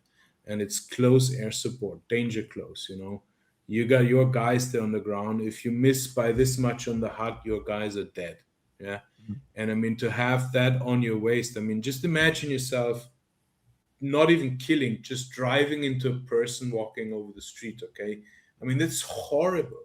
Now imagine you're dropping a bomb right next to them, trying not to hurt them, That's terrifying. So pressing that store release button in real life, I think there's a lot more emotion and much more heart pumping going on than and there was another 810 documentary where they said, the guys just started becoming very religious, going to church a lot, because, if you keep dropping bombs on tanks, I mean, the fact that you're killing human beings is not lost on you, okay? Yeah. And I'm pretty sure there's those diehard warriors out there who are just like, man, fuck them, savages or whatever, But I think the vast majority of humans know it do something to them emotionally. So yeah, one Mach 82 in real life is quite the difference to the tiny bomb it is in DCS, Yeah, absolutely. So back onto the BU, and probably actually is kind of more a question for the AB. Do you think we might potentially see the DFCS and maybe even the PTID or the HUD as like maybe a mission editor option for the AB?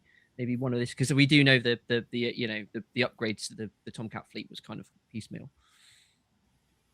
Yeah, I mean, we're not promising anything or anything like that. The problem is, people say, oh yeah, you just drop in the PTID, that's super easy.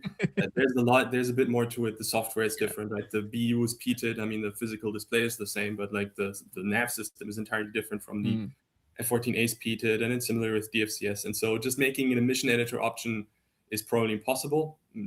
Probably need to be a separate plane, and that would be a lot of work. So yeah, nothing planned there right now. But good to know. So we're not going to get F-14As with just the upgrade HUD and nothing else. No, that's definitely not. Yeah, that's what I thought. So we spoke a little bit about the D earlier, and I saw you guys also talking about it in Authentic Medias as well. The one question I did actually have, and some people might be aware of this, not obviously the big thing lately is the Maverick Act, which is sort of pushing. It seems like there's not clear explanations on quite what's happening, but it looks like a couple, is it 3 or 4 Ds are getting made airworthy or taxi worthy or whatever. Do you think that with that happening, that might have potentially opened up the avenue for you guys in any way? Because like you were saying, Elon, it's funny how you network with people and people that someone knows someone else and knows someone else. I think so first of all, the problem with the Maverick Act, there isn't actually any funding allocated to making the planes flyable. So we'll see whether they can figure it out. That's one of those things. Second thing, one thing to realize about the F-14D, I mean, other than the fact that there's a lot of systems in it that are much more complex than in the AB and the B upgrade, and apart from the Maverick Act, I don't think there's anything about declassification in there. So, that's that. And then another thing to just realize about it, and that's, I think, one thing that people forget often enough, the D, they only had 55 of those versus 500 F-14As. So it's a much smaller community with a lot less people that ever flew F-14Ds. So it's harder to find those people as well. So we'll see. It's obviously, we heard about, everybody's hopeful, but nothing that we can say right now. And there's nothing yet. We'll see.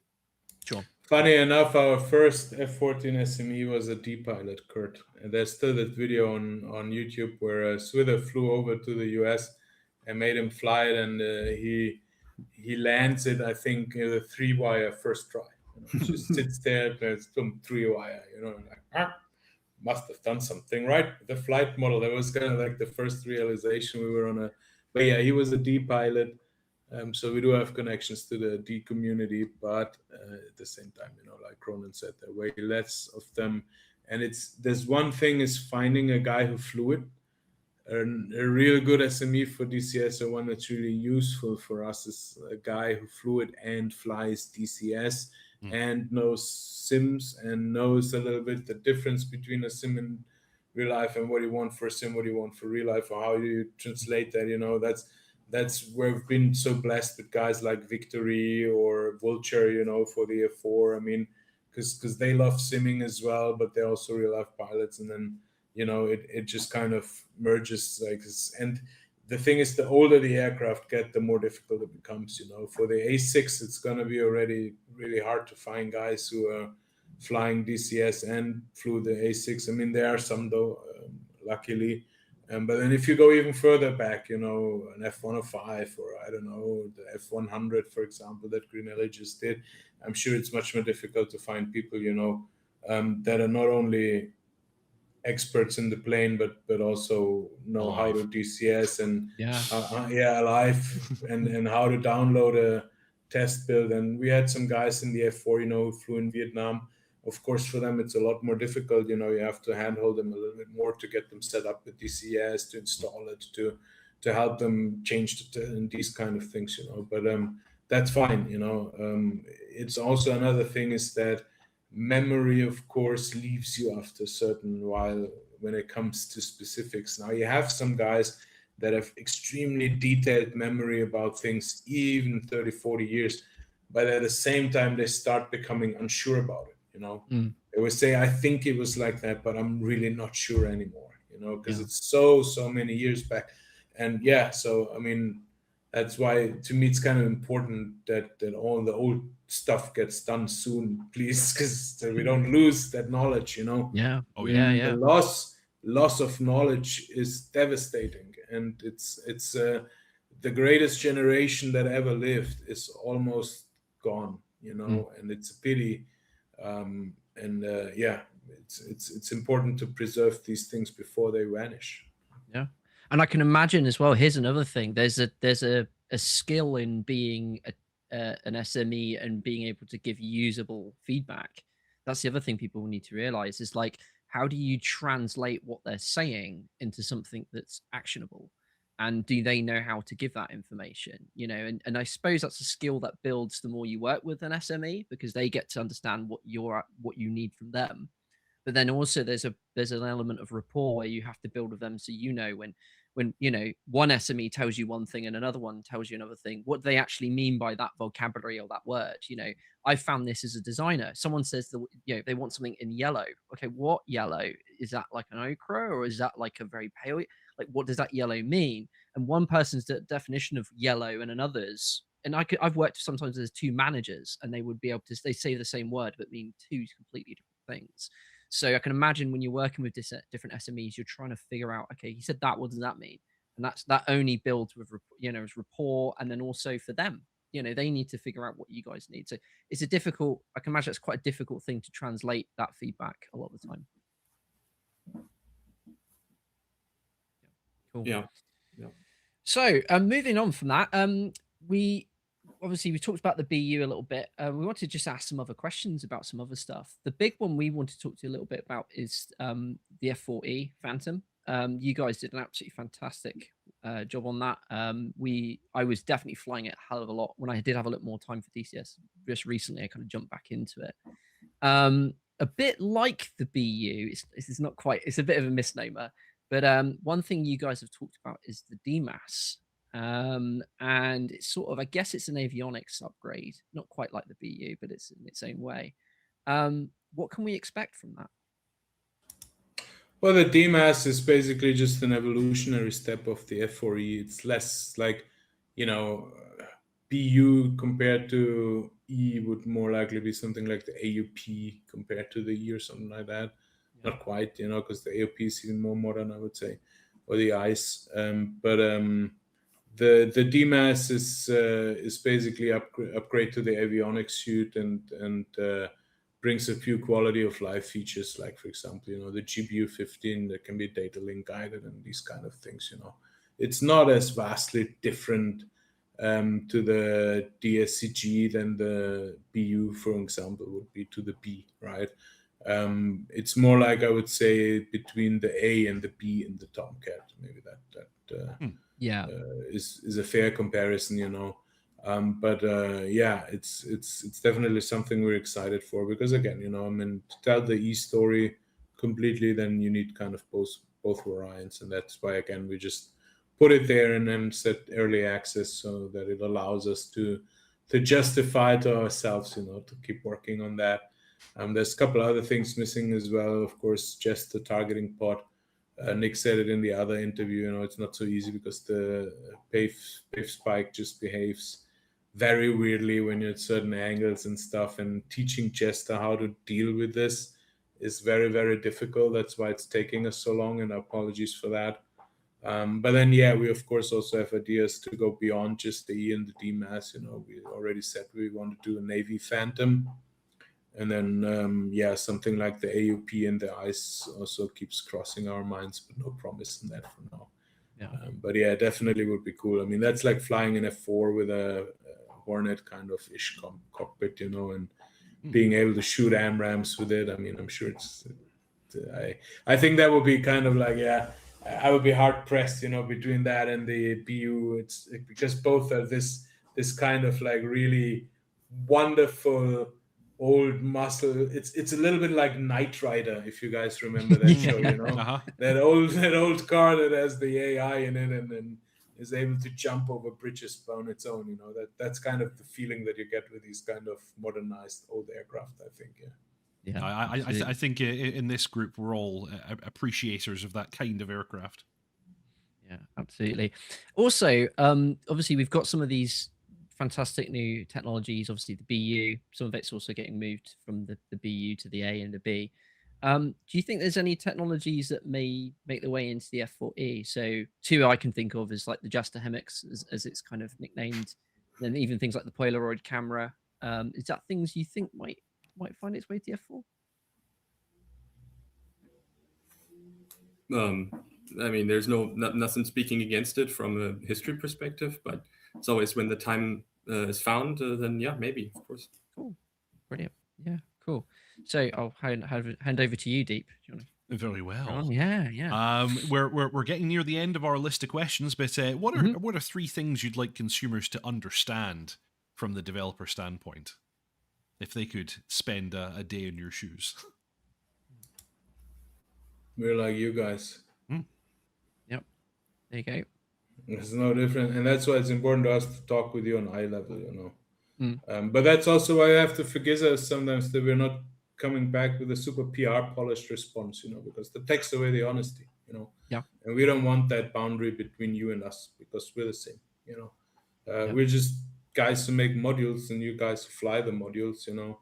Obviously, there's a contractual thing in between there between business and the customer, of course, and we take that very seriously. But at the core, we're like you guys, you know. There's not much difference, and we have the same wishes, desires.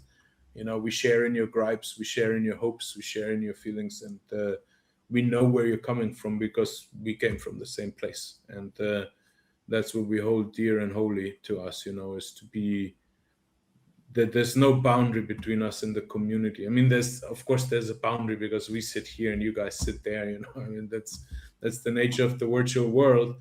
But other than that, you know, I mean, no, we're on eye level, and that's super important to us. You know, it's very. I never want to become a company where you're kind of out of touch with your community. You know, because then what are you doing it for? I told her the same. I was surprised, you know, when I was acting, there were some actors who were bad mouthing the audience. And I wondered, like, if you're not going on stage for the love of the audience, then what are you going on stage for? You know, to love yourself. I mean, okay, yeah, there are guys who are self-loving. I guess we all are to some extent, you know, but then of course you have to start sharing the love also with the others a little bit. And I think if you don't do it to the love for your community or your audience, then yeah, get the fuck off the stage. That's my opinion, you know. Yeah. Well said. Yeah, I think the passion for the subject is very apparent in the development of these products, so that makes a lot of sense. So we're going to ask you a difficult question now. When it comes to DCS modules, if you exclude Heatblur's admittedly wonderful modules, which ones would you choose as your favorites? Who gets a big shout out from Heatblur? Well, that's super difficult for me. You know, I love naval aviation, so anything that lands on carriers is really cool because that's just cool. So you know, the Corsair is awesome. I really like that. Landing on World War II carriers, how different that is. That's cool. And the Hornet is cool as well. It lands on carriers. And also really like helicopters. I think I really like the Kiowa. They did a very good job with it. Because it's not, you know, the Apache. I mean, let's not throw shade on the Apache, but the Apache is a mean machine and goes out there and has a lot of stuff. But the Kiowa, you got to think about what you're doing, right? So that one is also really cool. But yeah, that's just, you know, of course, my personal opinion. That has nothing to do with. Yeah, those are just nice. I feel the same way about I really like the Apache, but it's almost like too good and too capable. Like you want to make your life a little bit more difficult. Yeah, 100%. Definitely agree. I'll lead with, if it's not DCS exclusive, then my favorite plane, I think, out of military stuff is the Beaver, and it's always going to be the Beaver. You know, I mean, it's you know, it's probably something that will surprise a lot of you, but if you've ever listened to a Beaver engine being started, it's one of the most amazing sounds in the world, you know. And it feels like flying a jukebox from the 70s, kind of, like, or the 50s, you know. That's how the cockpit kind of looks. I just love it. But other than that, of course, I mean, here's the thing, you know, I have a hard time picking. I always say life's too short for favorites. You know what I mean? Why limit yourself to liking one thing the best if you can like everything at the same time? Of course, you know, I mean, I say it like this, you know, I'm a different person several times a day, I would say, due to the moods, you know, that you're in. And there's an aircraft for each of those persons every day, you know. I mean, there's the time where you want to just have that little really nice, relaxing chopper flight, just do some kind of cargo mission or something, you know, easy peasy, and maybe see some gunfire from the distance. Other times, you know, I just want to be that F-15 AMRAAM slinging guy, you know, and then the other day it's the naval stuff. I mean, the F-14, of course, it's always going to be at the top for me, but you know, I mean, there's so many great things about all the modules out there. I like the Mirage a lot, you know. I think it's a very cool aircraft. The Kiowa, obviously, I mean, Kinku and the guys did an excellent job on it, you know, and I always appreciate ingenuity in simming. You know, I'm not sitting there and getting mad if somebody else does something nice, you know, that we didn't think of yet or maybe thought of yet, and they came first doing it or stuff, you know. I mean, that's all fine by me, because like Nick also always says, you know, rising tide lifts all boats. And so we are very firm believers into that. I like choppers a lot as well, you know. I like flying in the Huey and the smaller stuff, you know.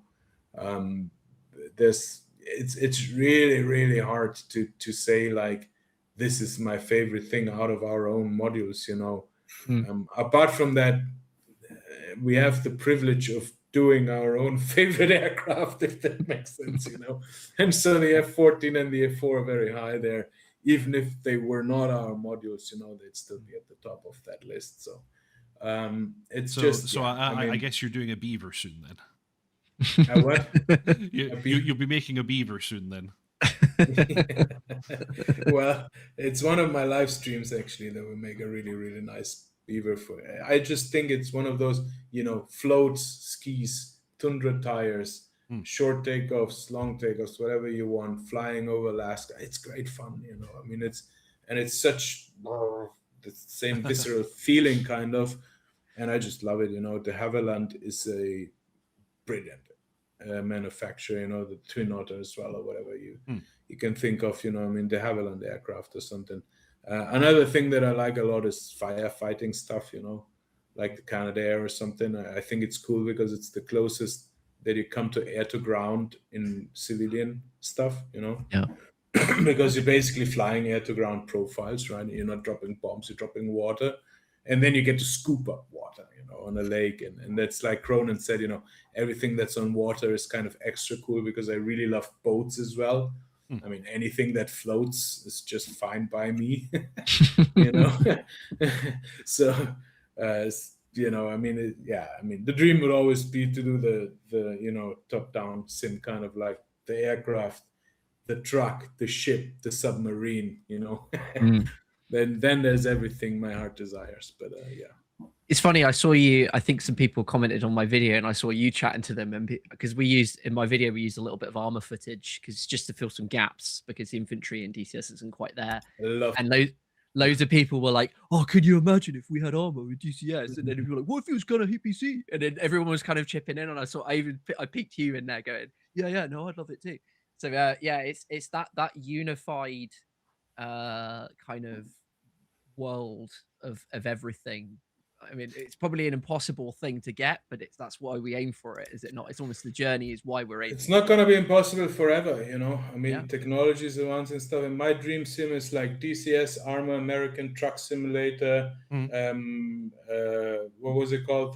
Help me, Cronin, the U-boat sim, Silent Hunter. You know, naval action, or what it's called, naval warfare. I mean, all of that, you know. But also an Age of Sail sim. I mean, how cool would that be? First-person Age of Sail sim where the cannonball comes through the wall and you see the splinters.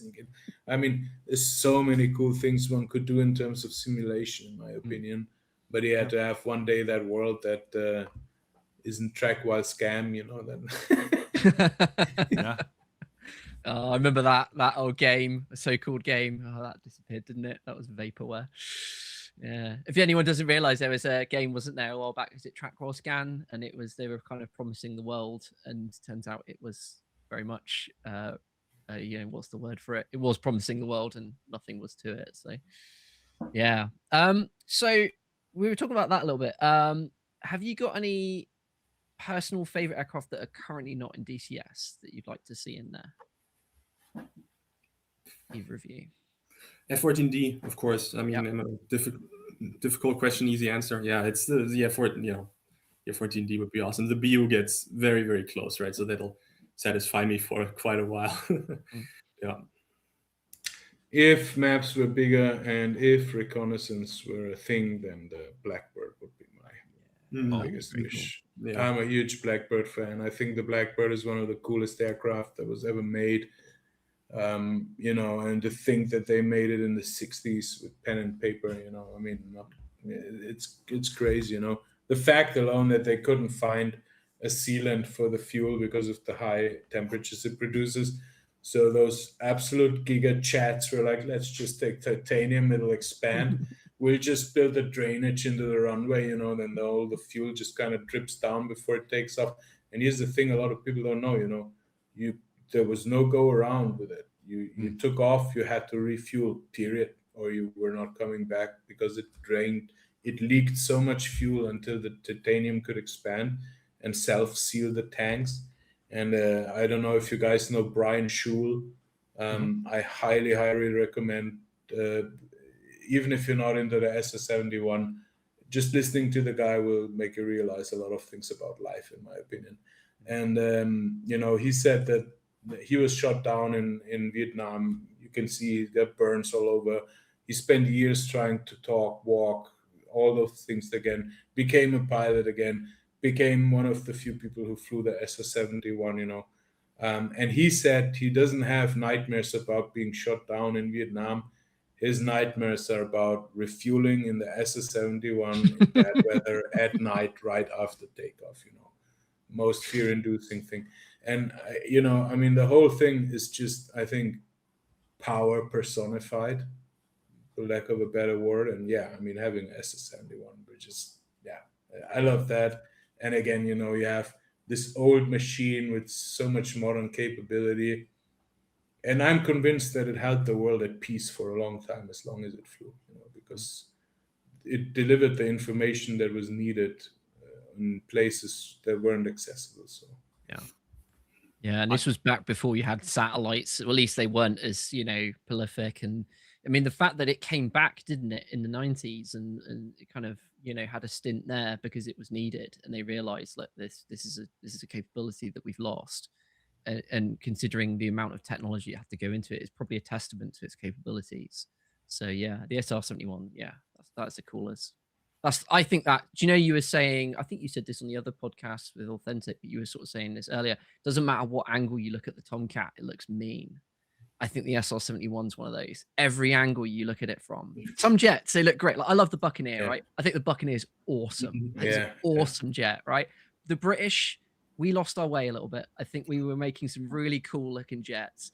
But even the Buccaneer, I love it. The Vulcan.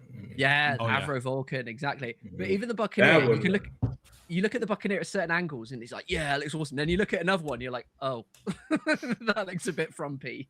Well, from certain angles, it kind of looks like it's halfway through doing a poo. Yeah. It's that area rule, isn't it? It looks like it's got it's congesting a bit. Yeah. But the crazy, I remember, because at one point I was at the RAF Museum in London and scanned every single thing they had. You know, as much as you can scan with the equipment I had, but you know, and the Bucc, I mean, the surprising thing about the Buccaneer is how huge that thing is and how tiny the cockpit is. Like, what were you thinking, guys? I mean, you made an aircraft big like 2 houses, but then you put a cockpit in there for like the small people, you know? And then flew it 40 feet off the ground at like Mach 1.5. The thing that surprised me the most is when you actually stand under a Vulcan.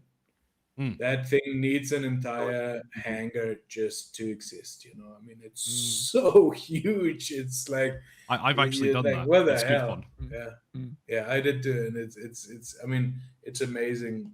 A Vulcan, and of course the Vulcan whistle. You know, I mean, it's yeah. Awesome. The other thing about the Buccaneer cockpit, not only is it very, very small, but the layout is atrocious. I don't know how any pilot figured out what the hell was going on in that thing. I think the only thing it had going for it was a HUD, wasn't it? It had an early HUD. I think that's the only thing that went for it. But otherwise, it was, yeah, you look at the cockpit, horrible.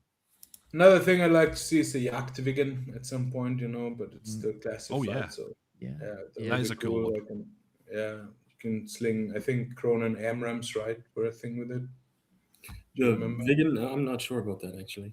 Yeah, I think it had a Gripen would be nice, you know. I mean, but look, guys, we can sit here for days talking about what would be nice to still have in these. Oh, yeah. I'll give my answer very quickly. Jaguar. Jag. Yeah, we love. Obviously, we're going to have a little bit of bias here, both of us being British, but the two jets, we'd love to see more British jets. I know the tricky thing is our MOD are very cagey about, releasing documents and redacting things and stuff. But, big one, obviously, the Harrier's sort of in the game still, but we always wanted like a British Harrier. Oh, yeah. And then the other thing would have been, Tornado we're kind of getting. I can imagine Avia will probably go down the route of GR1. It's pretty close to an IDS at some point. They've not promised it, but they kind of hinted it. But yeah, a Jag or a Buccaneer, that would be really, really cool to see that. The thing that Avia did say was that they'll provide some liveries and some British weapons, so you can cosplay as an RAF Tornado.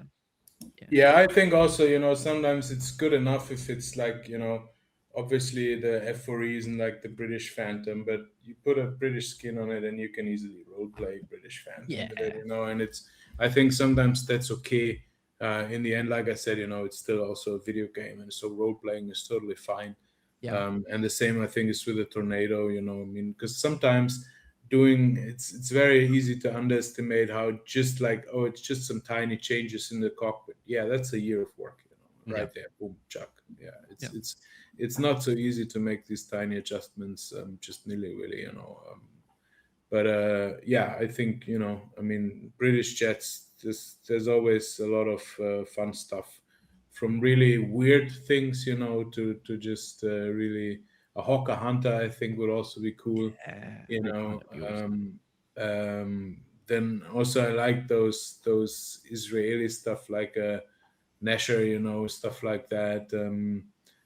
These kind of adaptations or rather quirky, Another thing that, say, a rare thing, but a Su-25 Scorpion, that I think would be really cool with the MFDs and everything in the Su-25.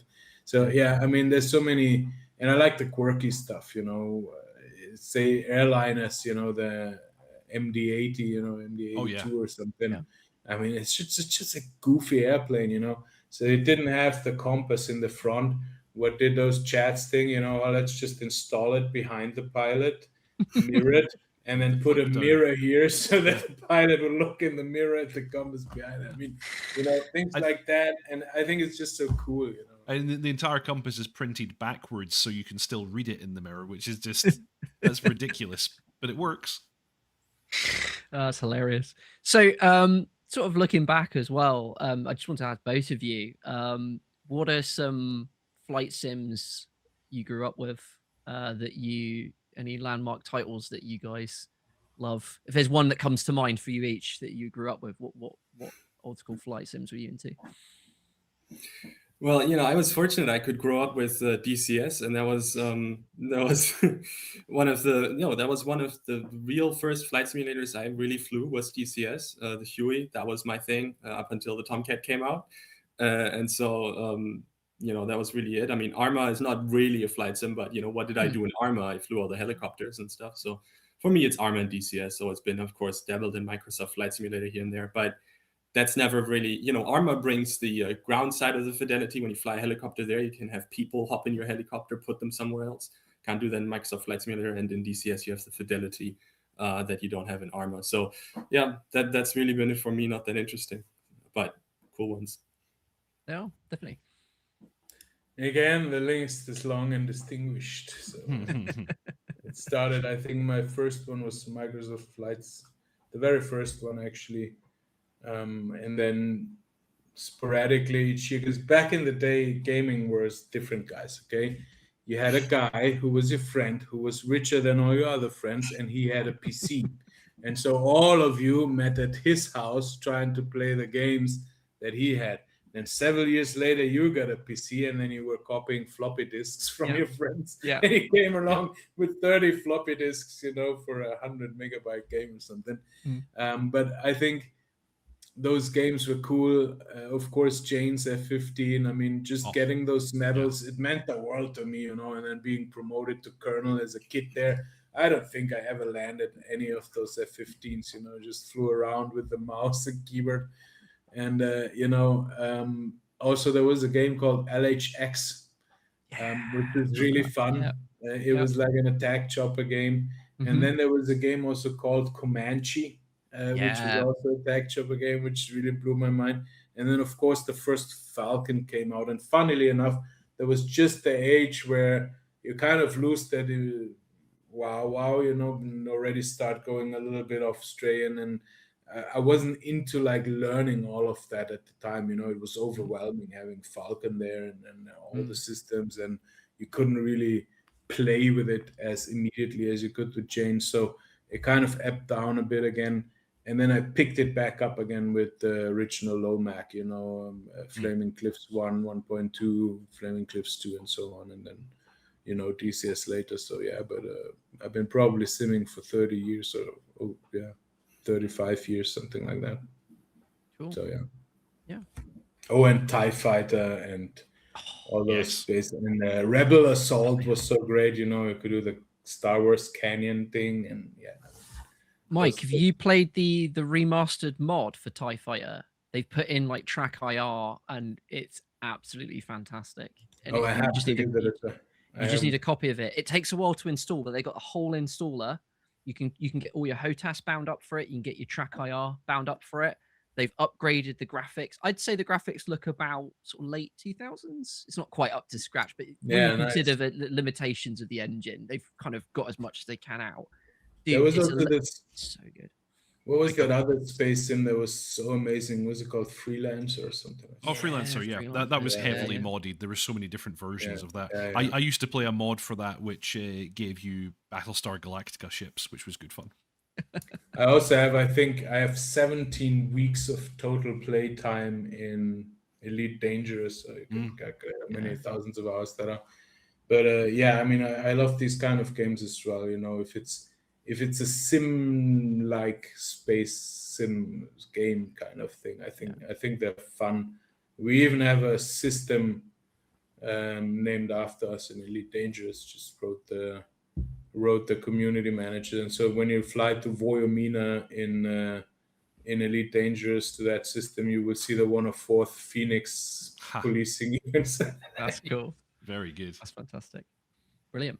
One more question, just to do with at least development. What if you were to give one piece of advice to anyone considering development for DCS or something similar? What would that be?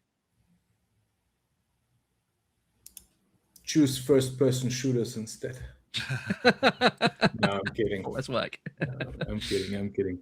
No, just get started. You know, get a background in engineering if you can, aerospace engineering preferably. You have to be good at C++ and coding and all that kind of stuff, but you also have to be good at understanding engineering. And so if you get that double thing, you know, computer science, aerospace engineering, or any kind of those adjacent disciplines, you're very good. But also, if you don't worry. I never studied any programming, developing. I can't code for shit, you know, but I think I influenced our modules a lot. You know, there's a lot of my ideas and stuff in there as well. Together with everybody. It's always a team effort, right? And like I said, you know, I mean, we got guys who are artists. We got guys who are movie guys, you know, theater guys, writers, guys who have interest with research and so on. You know, I mean, it doesn't matter if it's your passion and your goal, pursue it. And I grew into it through the community. You know, do things in the community. Try maybe making a mod if coding is more your thing. You know, if you're more the community manager guy, then do community events and make a network there. And you know, if you're super well connected, and then you know you become interesting to developers as well, like I did to Heatblur back in the day. You know, because we practically ran the multiplayer community around that time and so on. So you know, I mean, it's be passionate about it and just try to see what is within your lane, and try to go there. You know, right? Don't be shy of asking. You know, I mean. In the beginning, people will say no, but it's important that you always, it's like that group that Mover has, you know, make them tell you, say no, or make them tell you no, or something like that. I forgot the name. Don't. Don't crucify me, mover. But you know what I mean. It's you have to go beyond that point and just pursue your dreams. But also think if it's really you want. If you just want to fly, then fly, because when it becomes your job, then the flying part becomes less. Be warned about that. Yeah. Kronenberg, same question to you. I mean, what he said, right? Be passionate is one of the most important things. Persistence, right? Passionate, persistence, attention to detail was important for me. Going through manuals, finding stuff. So that's something I can say.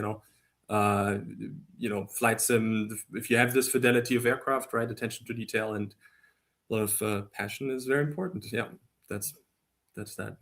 It's funny because what you've said and what Mike said is it kind of not only does it echo, because you said earlier on you got involved, you were very knowledgeable and you got involved, and then eventually you started writing the manuals and helping out development that way. So that was how you kind of got a foot in the door, so to speak. Yeah. But it was interesting because when Deep interviewed Wags, and he said the same thing. He was flying around and doing odds and bits and pieces, and then got to know different people, and before you knew it, he was working on games and all that sort of stuff. And it's weird how things either come full circle or you suddenly get your foot in the door, and before you know it, you're off, and you're doing different things. And I always think as well, every person usually, whilst we all have the same motivations and the same things we love, what's interesting is how every person has their own perspective to bring, and there's always things they'll see that you won't, and they'll spot things you didn't, or they'll come up with ideas that you hadn't even thought about, but then you come up with ideas they hadn't thought about.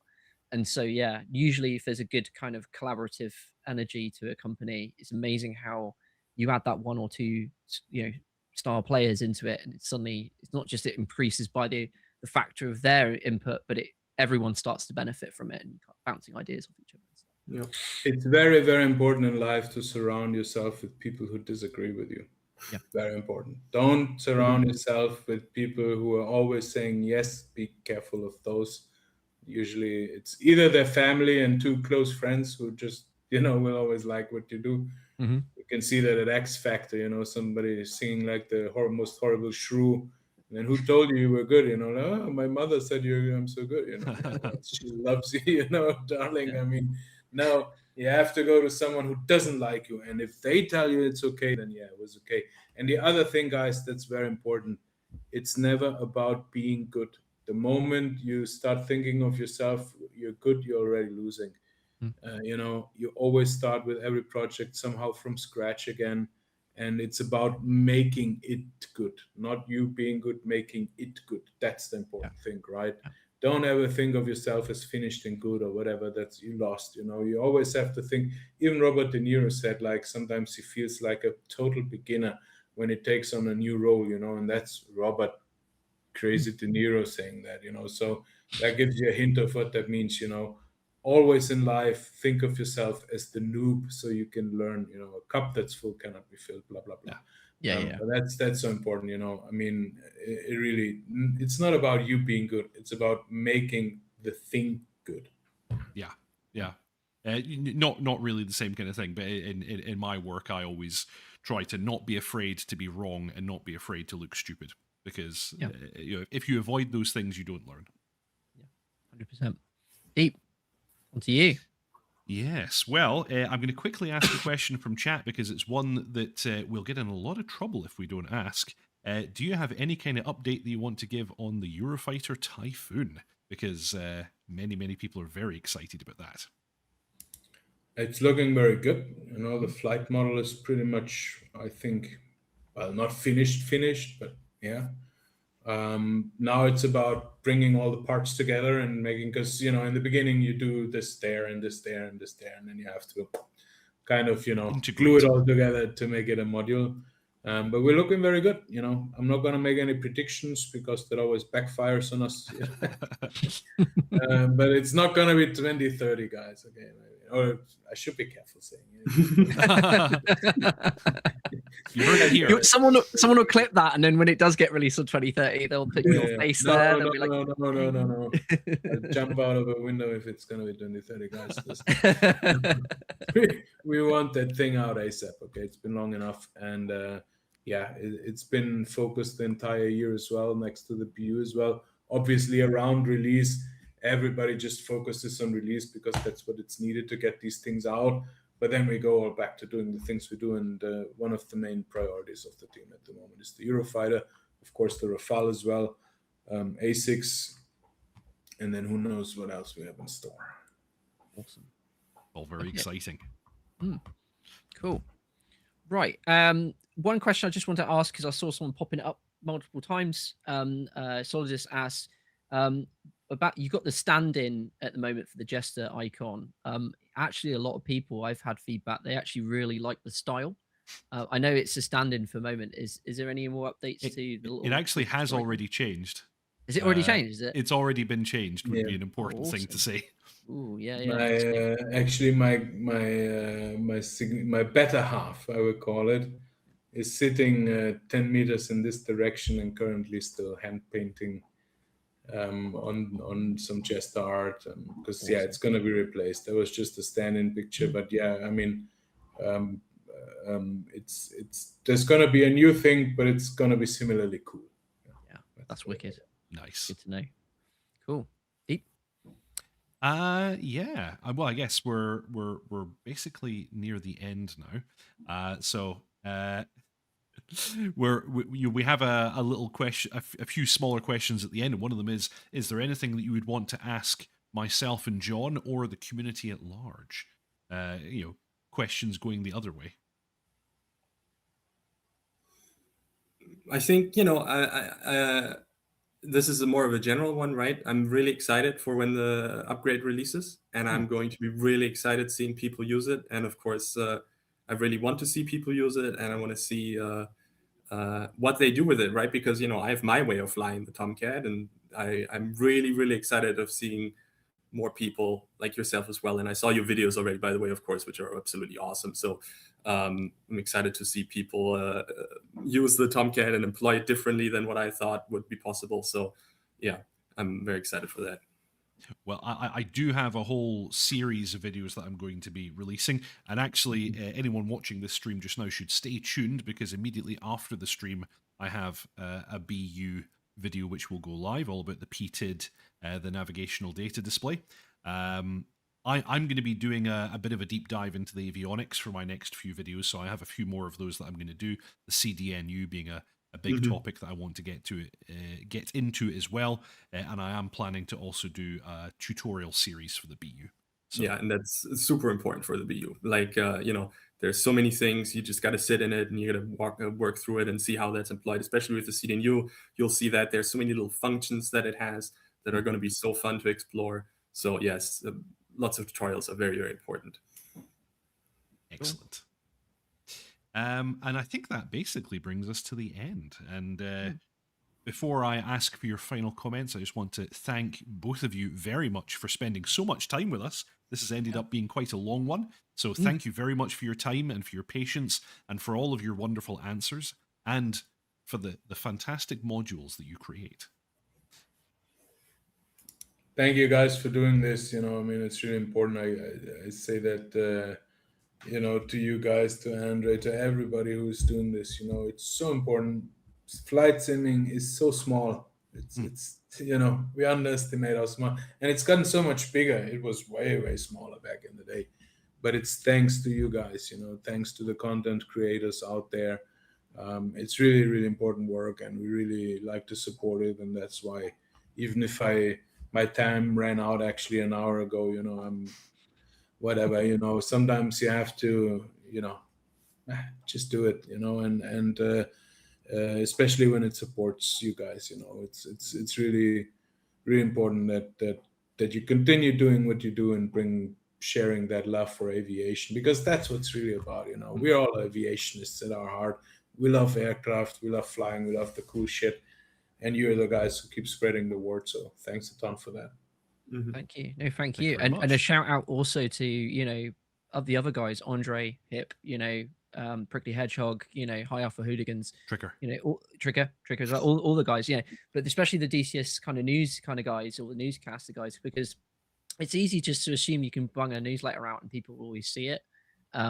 we've found with our feedback is that a lot of people will come and watch it because they might be a dad or they might work all week and they don't have time to pour through, like you guys said, was it 6 pages of Tomcat patch notes? They kind of want to get the gist of it. And so the way we do it is, I mean, ultimately with me and Deep, we're just we're two mates, and we love talking and, getting frothing at the tip, so to speak, over all these different aircraft bits and DTCs and all that sort of stuff. And so when you've got, people who just want to get the gist of it and also share that passion, and hopefully we kind of give it across. The way we see it is we're just acting like a nice, what's the word? We're kind of a plug-in between you guys and those guys, not to distance, but just to kind of translate things over. And hopefully, like I said, we always give you guys a fair whack of it, and make sure you guys are represented fairly. And again, we'll occasionally, if a developer does something and it isn't right, or if it isn't always ideal, or we'll call it out as well. But we try to do it at least in a constructive way. So yeah, but we thank you for feedback to that. And like I said, I think all these guys, I don't think they realize how much work goes involved in a lot of this stuff. Content creators as a whole, people watch a 5-minute video and think it took 5 minutes to make, and it actually takes an astronomically more amount of time to do that. For example, my one was 3.5 minutes. It took me like 10 hours, and I probably could be quicker at it, and that was not even including planning and stuff. So I think people don't always see the back end of these things. And if we can try and do that for you guys, for the stuff that you do, the huge amounts of work that you give, and someone fires up in a jet and flies it for an hour and they think they've got it sussed, it's like so much to this. It really, really is. So yeah, thank you. Alrighty. Oh, he's back. There you go. Yeah. I keep muting my mic so I don't hear the crickets outside or something. I see. Alrighty. Well, perhaps now is the time to let IronMike and Kronenberg return to their usual lives. But again, thank you so much for coming on the show. It's been fantastic having this opportunity to chat with both of you. So take care. Thank you very much. And hopefully we'll get to talk to you again sometime in the future. Thank you, guys. And shout out to the community. Thank you for listening. And subscribe to these guys if you haven't yet. Yes. Thank you. All right. Thank you very much. Okay. Take care, guys. Goodbye. Cheers, See guys. you, bye. Bye-bye. Alrighty. So it's just me and you now, John. And we're already over 2 hours into this stream just now. We're still going to go ahead and give you all the DCS news. However, I'm going to request just a few minutes of comfort break, and then we can return and get into it. So what I'm going to do is I'm going to pop up the thumbnail for just a little bit, but give us just a few minutes and we will be right back into it. Alrighty.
Alrighty, we're back. We're live. Welcome to the DCS News Chat, and thank you for allowing us that quick break there. We've been going for quite some time, but it's going rather well. Okay, I can't hear you, John. Let me see. How about now? That's Better? it. That's There it. It you was go. your end. Awesome. Ah, Cool. Ta-da. Right. fantastic. So yes, we're gonna move on and do the DCS news as we often do. I just need one moment to reconfigure my screens before we proceed. But yeah, this needs to get switched around, and that should do the trick. Alrighty, so let's jump into. Actually, I think we should start with Operation Wags, don't you? Well, it's the first thing in the newsletter, isn't it not? It is So I indeed. think It is we're good. indeed. So we might as well just jump straight in the newsletter, I reckon. Yeah. Yeah. So this Cool. is the ED newsletter from yesterday. That's the 17th of July, and it starts this week. The DCS community comes together in support of one of our own.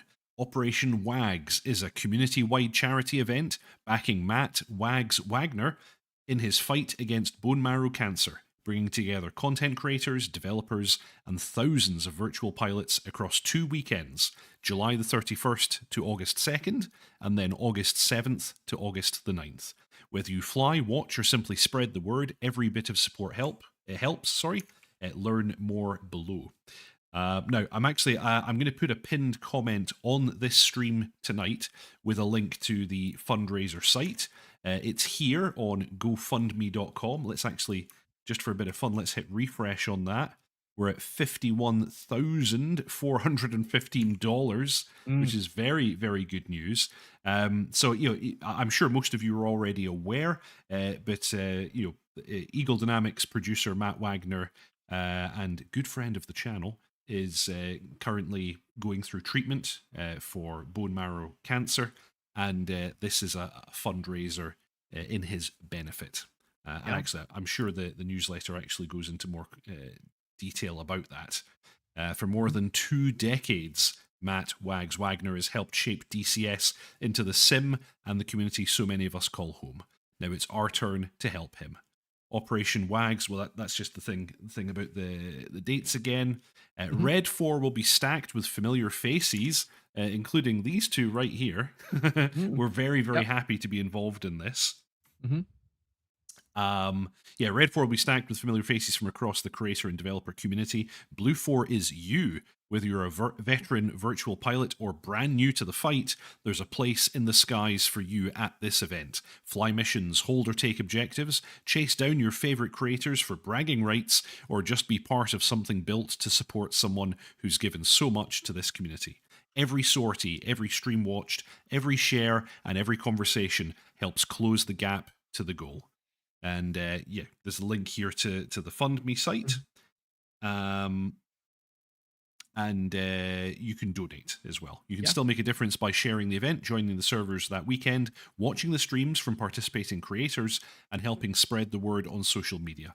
Every bit counts, thanks to the generosity of Eagle Dynamics, third-party developers, hardware manufacturers, and community partners. There will be giveaways and prizes for participants and viewers throughout both weekends. What's always made DCS special isn't the aircraft or the technology, it's the people. Operation Wags is creators setting aside competition, developers standing alongside community members, and thousands of virtual pilots rallying behind someone who spent decades building the hobby we all love. We'll see you in the skies. That's right. Yeah. So, disclosure, I am part of the Operation Wags team. I've been working with the guys. We've got a bunch of people putting this together. Everything from Nine Line. We've also had Grey Wolf, Indie Navy. If you know those guys, that's the guys running Panther Den. Up to obviously the big one is the High Alpha Hooligans guys, Fifi, and all the other dudes. I was invited in because they needed some help with some visual stuff, which I was more than happy to do in my small little way to help out. We've also just been inputting in various different ideas, and we've got lots and lots of things in the barrel for this. So what you're seeing at the moment is just the tip of the iceberg for what we're trying to achieve here. And I couldn't think of a better cause for this. We have had what was funny is we kept this from Wags. He had no idea. So a little bit of backstory to you guys was, um, we basically, well, I say we, but the team swapped out a newsletter, because what happens is Wags okays these, so we swapped it out last minute, so he didn't know this was coming, and we definitely surprised him. And there's some posts about from Wags, and this has definitely really helped him out. Obviously, there's going to always be things like health insurance, but stuff like this is extremely expensive, and it adds worries. And just because you necessarily might have health insurance doesn't always mean it's always going to be paid out or paid out on time. So this is going to massively help him. It's going to put loads of you know stress away from him. He's going to feel a lot better about stuff, which in turn will help him out. As we all know, stress is not good for your health as a whole. But yeah, this is making a real big difference. So yeah, the aim of the game is that we're going to be a bunch of content creators, pretty much everyone if you've heard of them in DCS as a content creator or anything like that, they'll be flying. There'll also be people who are developers, and some of the community managers and all that will all be flying on REDFOR. And your job is to take out the ground forces, push the line forward, and try and stop us. So yeah, any donation people can give also to it is a massive help. And we've got lots more in the pipeline. There's a lot more announcements that are down in coming down the road. So keep your eyes peeled. We will certainly, me and Deep will be pushing this and giving this plenty of exposure. A lot of places will be. So yeah, this is gonna really help someone out who desperately needs it. So yeah, this is really cool. Yeah, and if you haven't already, go and check out the trailer for this, because you'll see a lot of familiar faces again, these two included. So it's I'm really excited about being being a part of this, a much smaller part than John is. I'm not involved in the team, but I'm going to be there and I'm going to be flying. So you will have the opportunity to embarrass me, and what could be more valuable than embarrassing me? Exactly. Nothing more. There is nothing more valuable than embarrassing Deep. And I know this. This is true. Yeah. Fantastic. But yeah, absolutely, guys. And to also all the other content creators who've signed up to this as well. Yeah. A big thank you to you guys. We understand that everyone's giving their own free time towards something like this. And we understand that everyone's got their own commitments and everything. Again, if money's tight for people, don't worry about having to donate money to these things. It's obviously that's ideal, that's the best case scenario, but what's really cool is if you can show up, you can turn up to streams and cheer this on. This all helps get eyes on it and build things. And to be honest as well, we had very modest goals. It was that kind of idea of hope for the best, not expect for the worst. But we thought, okay, we might hit our goals. And we've already been completely blown away by the numbers. Like, it's insane. It's not even been going for 24 hours now.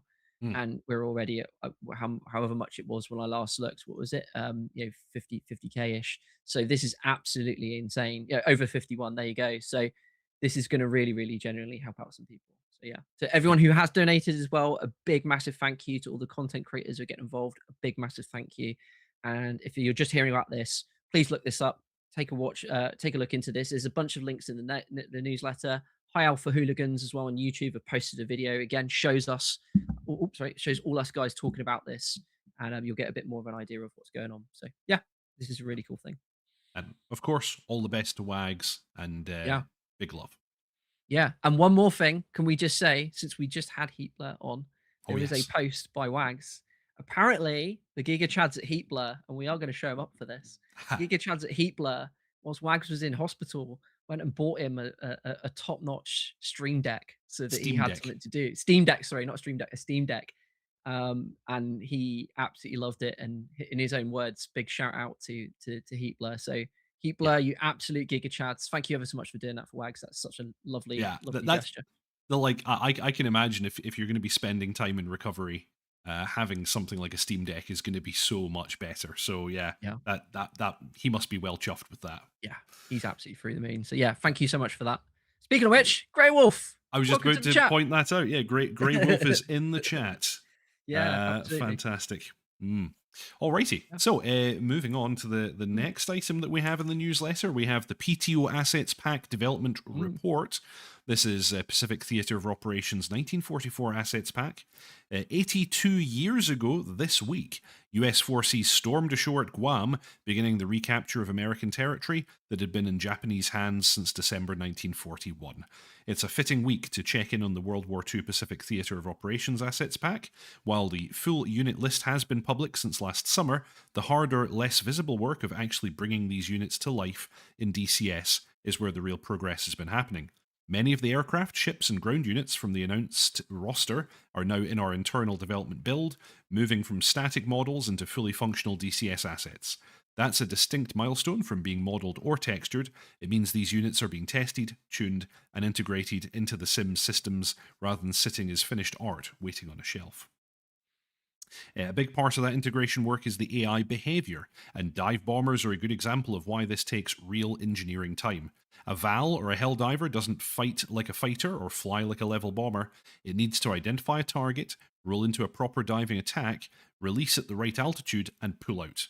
The entire attack profile is different from anything else in the AI's existing playbook.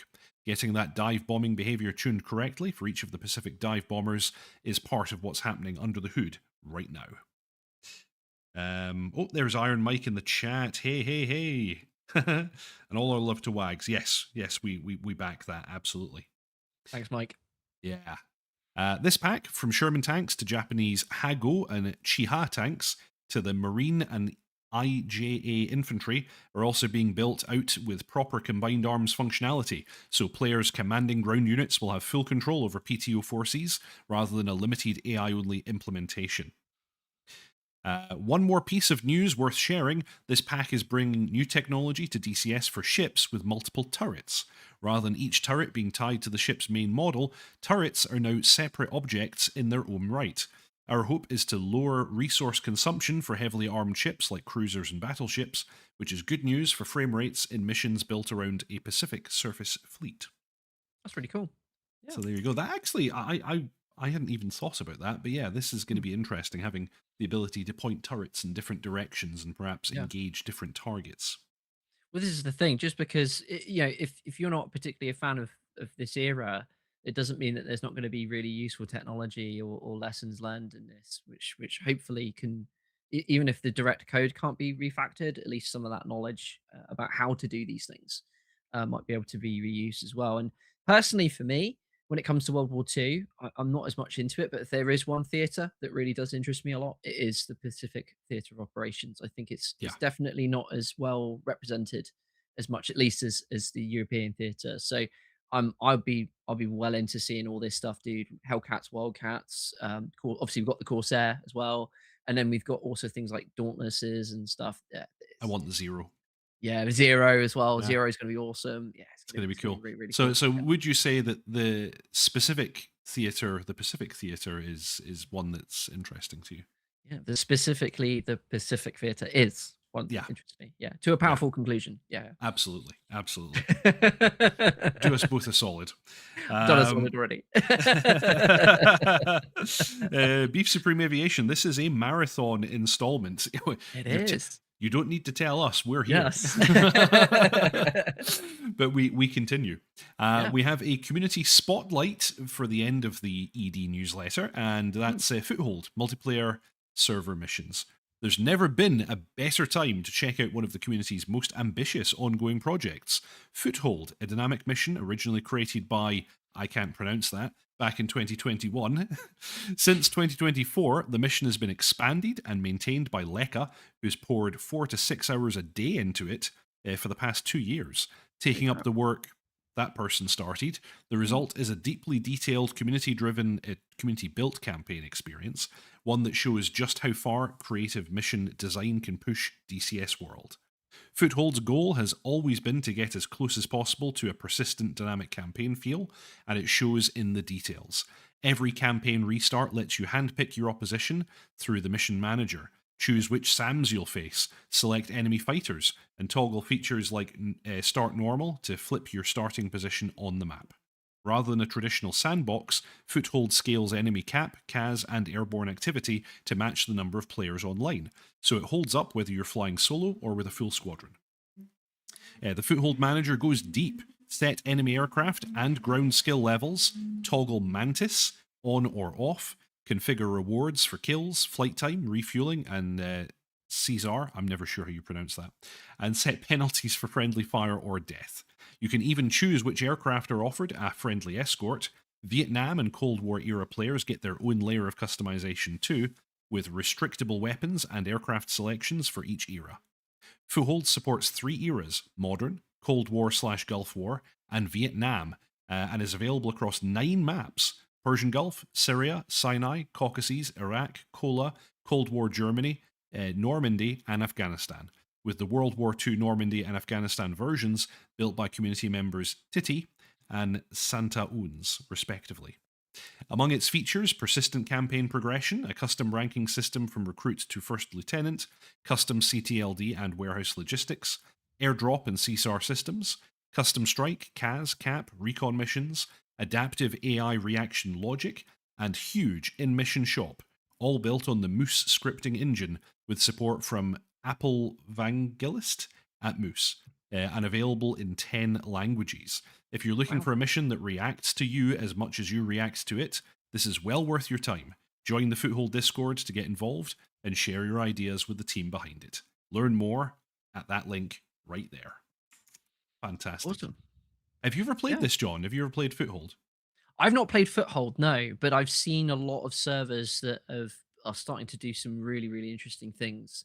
And they're both using, obviously, plugins or whatever you want to call it, with things like Moose, but also building their own versions of stuff. And yeah, what they're doing, you know, I always look at like Grey Flag as like that was always the bar for stuff. And don't get me wrong, those guys have definitely raised the bar and they continue to. But I think it was seeing what they were doing in that level, and then seeing now what some of these other server owners are doing, and really interesting scripts and really interesting ways to play or to get gameplay out of battlefields of different things going on. Yeah, it's been really, really impressive. So I've not personally played on Foothold. Maybe that needs to change. Maybe I need to give it a go. But I've heard very good things.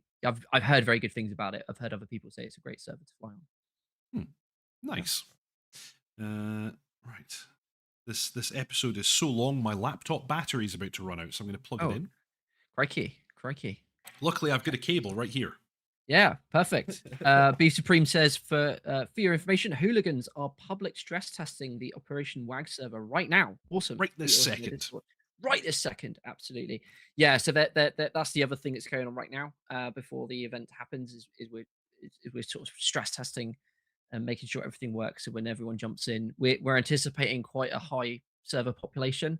So we're kind of trying to figure out everything that could possibly go wrong. I'm sure there will be things that break. Always. People will always break it, but we're trying to break it before you guys do. So yeah, Op Wags, there's a lot of stuff going on behind the scenes that you're hearing about. Solidus says, "Geez, your laptop." Geez, your laptop. Yeah, wee fanny. Okay. Yeah. Very funny. Oh dear. Okay, anyway, on to the next thing. We have this post on the Eagle Dynamics forum from India Foxed Echo, all about the MB339. We get a development update for M.A.R.I.O. M.A.R.I.O, the multi-role assistant for reconnaissance, intercept, and operations. And this is a feature coming to the MB339. This is interesting because when they first told us about this feature, they said, hey, we may or may not deliver this. Like it sounded like something they were just kind of trying out. With this update, it sounds a bit more solid. So I think this looks more like something we will get. Yeah, it could very well be that they were sort of dipping their toe to see what people wanted and see what the feedback was. But also, it's a lot can change in a short amount of time. You know, you start dipping your toe in it, you know, technically, and then start actually playing with code and playing with ideas, and actually, we can actually get this to work pretty well. So, yeah, who knows what's happened in even this short amount of time? Yeah, well, they're going to tell us. So at the moment, M.A.R.I.O is already able to detect and call out several air threats and contacts, including bandits, air-to-air missiles, and SAM launches. He can report relative position, relative altitude, and target behavior, including contacts closing, crossing, pointing at us, or moving away. We also implemented contact tracking and priority logic, so M.A.R.I.O does not simply spam random callouts. He keeps track of what is happening around the aircraft and tries to speak only when the information is relevant. This includes anti-chatter logic, cooldowns, and threat prioritization. Some of the current callouts already include urgent awareness cues, such as, he's on R6, Attention, missile, 6 o'clock. I hope he doesn't say attention. I hope he just says missile on your 6. Splash, good kill, and bellissimo, splash confirmed. I hope you see a hand do that if you look in the mirror. Yeah. This should all be happening in the mirrors. Oh man, okay. So they're also talking about contact classification logic, and all kinds of other bits and bobs. Oh, on the control side, M.A.R.I.O already has first basic control handover system. The player can give him the aircraft, and M.A.R.I.O can control pitch, roll, and throttle within defined safety limits. The same command is used dynamically when the player has control. The menu shows you have control when M.A.R.I.O has control, and when M.A.R.I.O has control, it becomes I have controls. Yeah. We've also integrated the new callout manager, which centralizes M.A.R.I.O's text and audio logic. This allows us to manage callout variants, priority cooldowns, and future audio integration in a much cleaner way.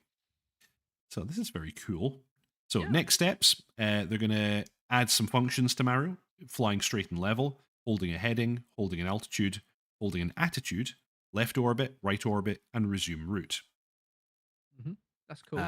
After that, we plan to move into the aircraft check, where M.A.R.I.O will be able to report fuel, weapons, aircraft condition, damage state, and eventually provide basic emergency suggestions. Further down the line, we also want to expand ground and sea target detection, navigational assistance, mission status and objectives, training support, final audio integration, and additional polish and personality tuning. As always, everything shown or described here is a work in progress and subject to change. M.A.R.I.O is not meant to replace proper system simulation, but add a useful, dynamic, and slightly more human layer to the MB339 experience. More updates will follow as development continues. And in the meantime, we have this picture. And here we go. M.A.R.I.O bandit confirmed ahead. Slightly low, 1 mile, closing fast. So it sounds to me like right now they don't have audio for him. But he's kind of working and producing these little text messages, which is kind of cool. Yeah, I think that's still a cool system. I think the Hind has a kind of call out system that he'll kind of call things out, and he'll tell you, what he's seeing, even if the text is a bit more verbose than his audio lines. It would make sense that they get all of that in place before they hire in. If they are going to get someone in, a voice actor, make sure you know everything you're going to need and more, probably, for expansion. And then, as Mike was saying with Grayson, and then get all those in and record them, because it's a very expansive project. So that would make sense. Dude, even if they just have, you hear like a radio noise and then you just see it at the top, message just pops up. That's fine by me. That would be enough. I'd be like, that's a great little, quality of life upgrade. So who knows what level they'll do this, but really, really cool to see this, especially from not the big boys, if that makes sense. Seeing the slightly smaller developers come up with these really intuitive and really interesting ways to kind of expand their modules. I think those dude, I think the MB339 is like a lot of bang for its buck anyway. I mean, I know you're a big fan of the trainers and the light aircraft. So seeing what they're doing with it. I am. Cool. I'm one of those perverts who likes the training jets.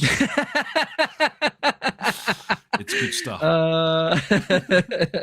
That's funny. An interesting story. What's the TACAN for the Mushroom Kingdom? Yeah, that's true. We need to get that number down. I bet there's bound to be a couple Easter eggs they're going to chuck in there, aren't they? I hope so. Mario.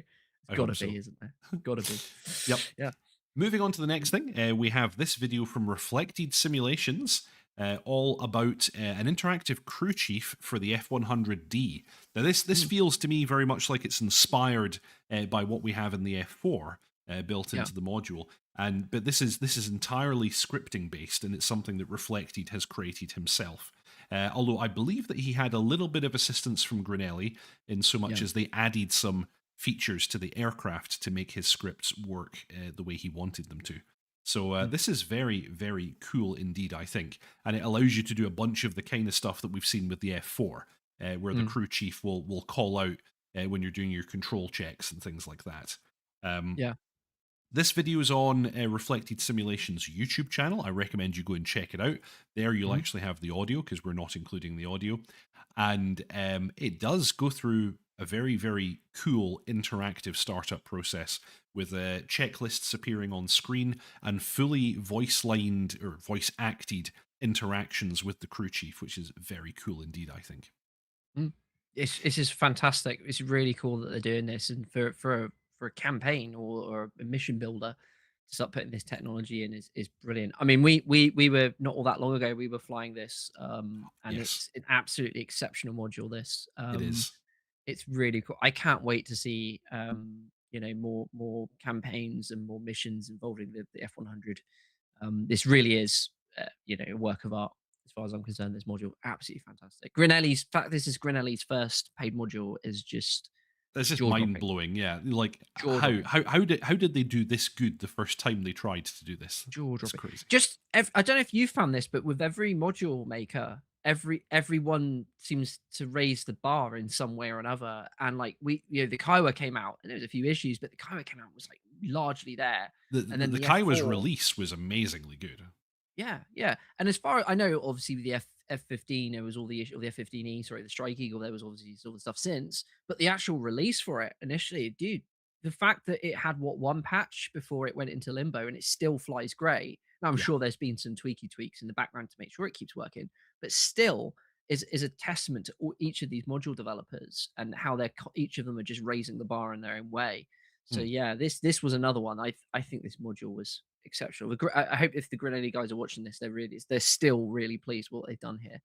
They should be. Fantastic. Yeah, love this jet. Very, very nice. But yeah, we're not going to play this whole video. It's well worth a look though, and it's an incredible piece of work by Reflected. So go and check out this original video on Reflected's channel. It's Interactive Crew Chief F-100D.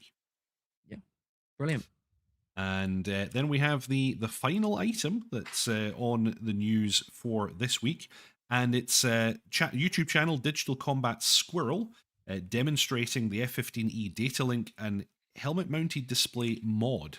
He has this full tutorial on his channel. Now, this is an interesting one. I'm not really sure, like, where all of these add-ons, you know, speaking of the Strike Eagle, I'm not sure where these add-ons have come from exactly, but it implements a bunch of stuff that it looks very much like was planned to be included in the Strike Eagle before, you know, Razbam and ED's falling out. And we're now getting it as a free community mod, which is cool, but it also makes me wonder how.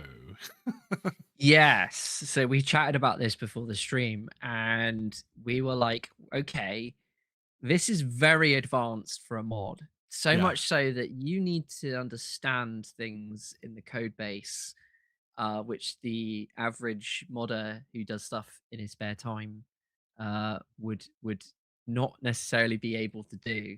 So we have theories, don't we, Deep? We have theories, but we suspect. I don't want to accuse anyone of anything. No, but... no, we don't want to accuse anything. Yeah, but you know, we need to put a disclaimer down the bottom, like a running ticker or something. But allegedly, or whatever you want to call it. But we suspect maybe some code has been leaked. That is what we suspect, because this is extremely advanced stuff for just a mod.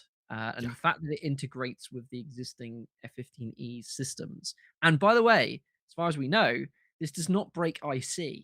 It does not break IC. Incredibly interesting. Yes. So that's really interesting as well. So yeah, I am very curious about this one. So we've got both a HMD and a SIT page, haven't we? And I think that's what we've got. Yeah, so this is basically, I don't know if it's a complete implementation of the JTIDs, but we're basically getting JTIDs here.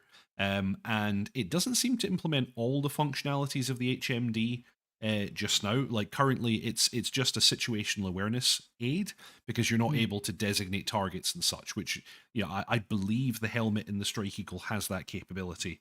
We're not getting that yet, but this is already a big step up avionics-wise. So very cool to see this. Yeah, this is insane. Yeah, I'd love to see what happens with this. Speaking of which, we don't know if anyone does ask or is curious. nobody really knows anymore what's going on. There's the odd grumble from various sources about stuff, but Well, yeah, we did see that that post from Ron Zambrano on the Razbam Discord just a few days ago, where he spelled out fairly definitively. He said, we will never do any more development work on DCS, and that was Yeah. his kind of official statement with regards to that. What's going on in the background, of course, we have no idea. Yeah, absolutely. And also, I try to take these things with a slight pinch of salt because never say never. And also, you never know what happens. And I'm sure it wasn't all that long ago that we also had a random post. It might have been from Ron, which sounded semi-conciliatory. So I don't know. It's very hard to judge this one, but the very least that we're getting this, and this is a community mod, goes to show how much of a demand there is still for the F-15E, and how great a module it is, and that people It's a really are passionate fantastic about this module. jet. It is, and it still works great. Like I last time I flew it, I couldn't find any issues with it, which almost made me sad. The fact that nothing was broken on it almost made me sad. So yeah, this is really really cool. So yeah, rejoice F-15E owners. There's still some life left in it. And the last we heard from ED was that they were doing their best. Was it Wags? I think he said himself that they were trying to find ways, technologies to implement to try and keep modules alive if developers couldn't or wouldn't maintain them. They were trying to find ways to kind of keep them going. So Yes. this is one little glimmer of hope, you could say, towards that. This is the best we're going to get for this sort of stuff. So yeah, very cool. Very, very cool. Very cool indeed. So yeah, go and check this out. What was the name of the channel again? Let me double check. This is Digital Combat Squirrel. And this is his full mod tutorial. So well worth a bit of a look. It describes exactly how to not only install the mod, but also how to use the new functions that it provides, which is very cool indeed. Yeah, absolutely. Excellent. Well, after approaching 3 hours, I think Mate. we're just about at the end now. This is the longest we've ever done, but it's been well worth it. Speaking to Heatblur was an absolute joy. And yeah, thank you again, Heatblur, for giving both of us access to the BU. It's currently pre-release. I'm going to be releasing some more videos. In fact, one of them will drop immediately after this stream. But the rest of you can get your dirty, dirty hands on it as of this coming Wednesday, the 22nd. Am I right in saying? Yes. Looks at calendar, confirms. Yes, 22nd of July. Those of you who've pre-ordered or buy it on the day will be able to get your hands on that. And I would say, for my part, well worth a shout. I think anyone who's bought this will absolutely not be disappointed. I think you are going to be over the moon. And I think this is it's a bit of a flighty way of saying it, but this is a tour de force from Heatblur. This is fantastic work, and they've knocked it out of the park yet again. Yes, So absolutely. yeah, really, really, really cool stuff, and you guys won't regret it. Another thing what we'll do, just because this has been a long stream, we will put some timestamps in just to separate the interview from this section. So if you want to cut between the two, we'll chuck that in the description, and it should also be put in the video. So if you're watching this back, you'll be able to do that. We're not necessarily going to timestamp the individual questions, but we will at least timestamp between DCS News and the Heatblur interview. Yes, very, very nice. So I'm not going to do my usual pimp the VAF because honestly, I'm tired and I need to go and eat food. I'm knackered. I've also noticed behind me it's gotten really dark. It's gotten dark. That's how I knew. I was like, oh my god, it's got really dark. Keep in mind, I'm an hour ahead of you, so it's worse here. But we should still do our usual kind of quick channel update. Before though, I'm going to say, please, if you haven't already, subscribe, like, and comment. Keep in mind, you also have the option of joining Deephack's ground crew by clicking the join button below. For a small monthly fee, not much more than the cost of a cup of coffee, you can support me in creating this kind of stuff. And while I put up Deephack's ground crew in the background, and I say thank you very much to all of you, I wonder, John, if there's anything you want to say about what you've been up to and what your plans are for your channel. Yes, absolutely. So when Operation Wags becomes much more of a thing, I will be streaming a lot more. You will see me flying on there, obviously for such a great cause. And it's such a great excuse to get back into doing a bit of Twitch streaming. So I haven't been streaming that much on Twitch lately. I feel like I say that often, but I have had a lot of other stuff going on, life getting in the way. I'm sure we all feel that way. But what I have done recently, you guys may have caught my video that I did for the BU. It's a short cinematic. It was my first cinematic, Pandora Trigger. It was very much influenced by those awesome Tom Clancy films and novels and games. If you're a fan of, Clear and Present Danger or Patriot Games, or if you're a fan of, Ghost Recon or Rainbow Six and all that stuff, I was trying to capture that vibe and also just show off a little bit of the BU at night time and to get you guys excited, wet the whistle, so to speak, for building your own missions or flying on there at night or flying on there at day or whatever you want to do. So what I'll do is I'll just bung it in the chat if you are watching. There's a little link to the video. Go check it out. I was very proud of this. It was a lot of work. Like I said, it's about 3.5 minutes long, but it took me about eight to 10 hours.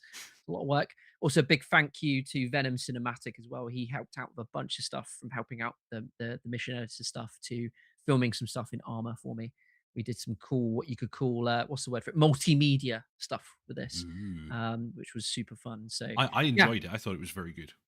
Thank you, mate. Really, really appreciate it. And yeah, to everyone who also said nice things and watched it already, thank you very much as well. Anything I can do to help kind of promote this fantastic module by Heatblur is a bonus as well. So yeah, that's what I've been up to. And I've said before, I had a bunch of videos in the pipeline. And then stuff came along. Obviously, this Operation Wags stuff has taken up a bit of my time. And then obviously that video for the BU has taken up time. But I will be getting around to it. I did say I was planning out a cool little video about the Huey. I will be doing that soon. And that's probably the next thing you can expect from me. So yeah, that's where I'm at. Very good. Very good. So he's been John Bloor. I've been Deephack. Normally on a Saturday at about 6:30 p.m. UK time, I pop out a new tutorial. This time it's actually coming after the interview because I thought that would work better timing-wise. So I've got a tutorial all about the F-14BU's navigational data page on the PTID. It's a bit dry, it's a bit technical, but I think it's interesting, and I hope you'll enjoy that. I'm going to set it live right after the end of this stream. And then those tutorials are normally followed by the DCS News, which just happens to be this thing, what you're watching right now. If you've made it this far, if you've watched the whole thing, thank you so much. Please subscribe, like, and comment. Give me a comment if you did actually watch the whole thing. I'll be amazed and very thankful. But yeah, that's basically it from us. Thank you all very, very much for watching. Fly safe, and I'll see you next time. Ta-ta.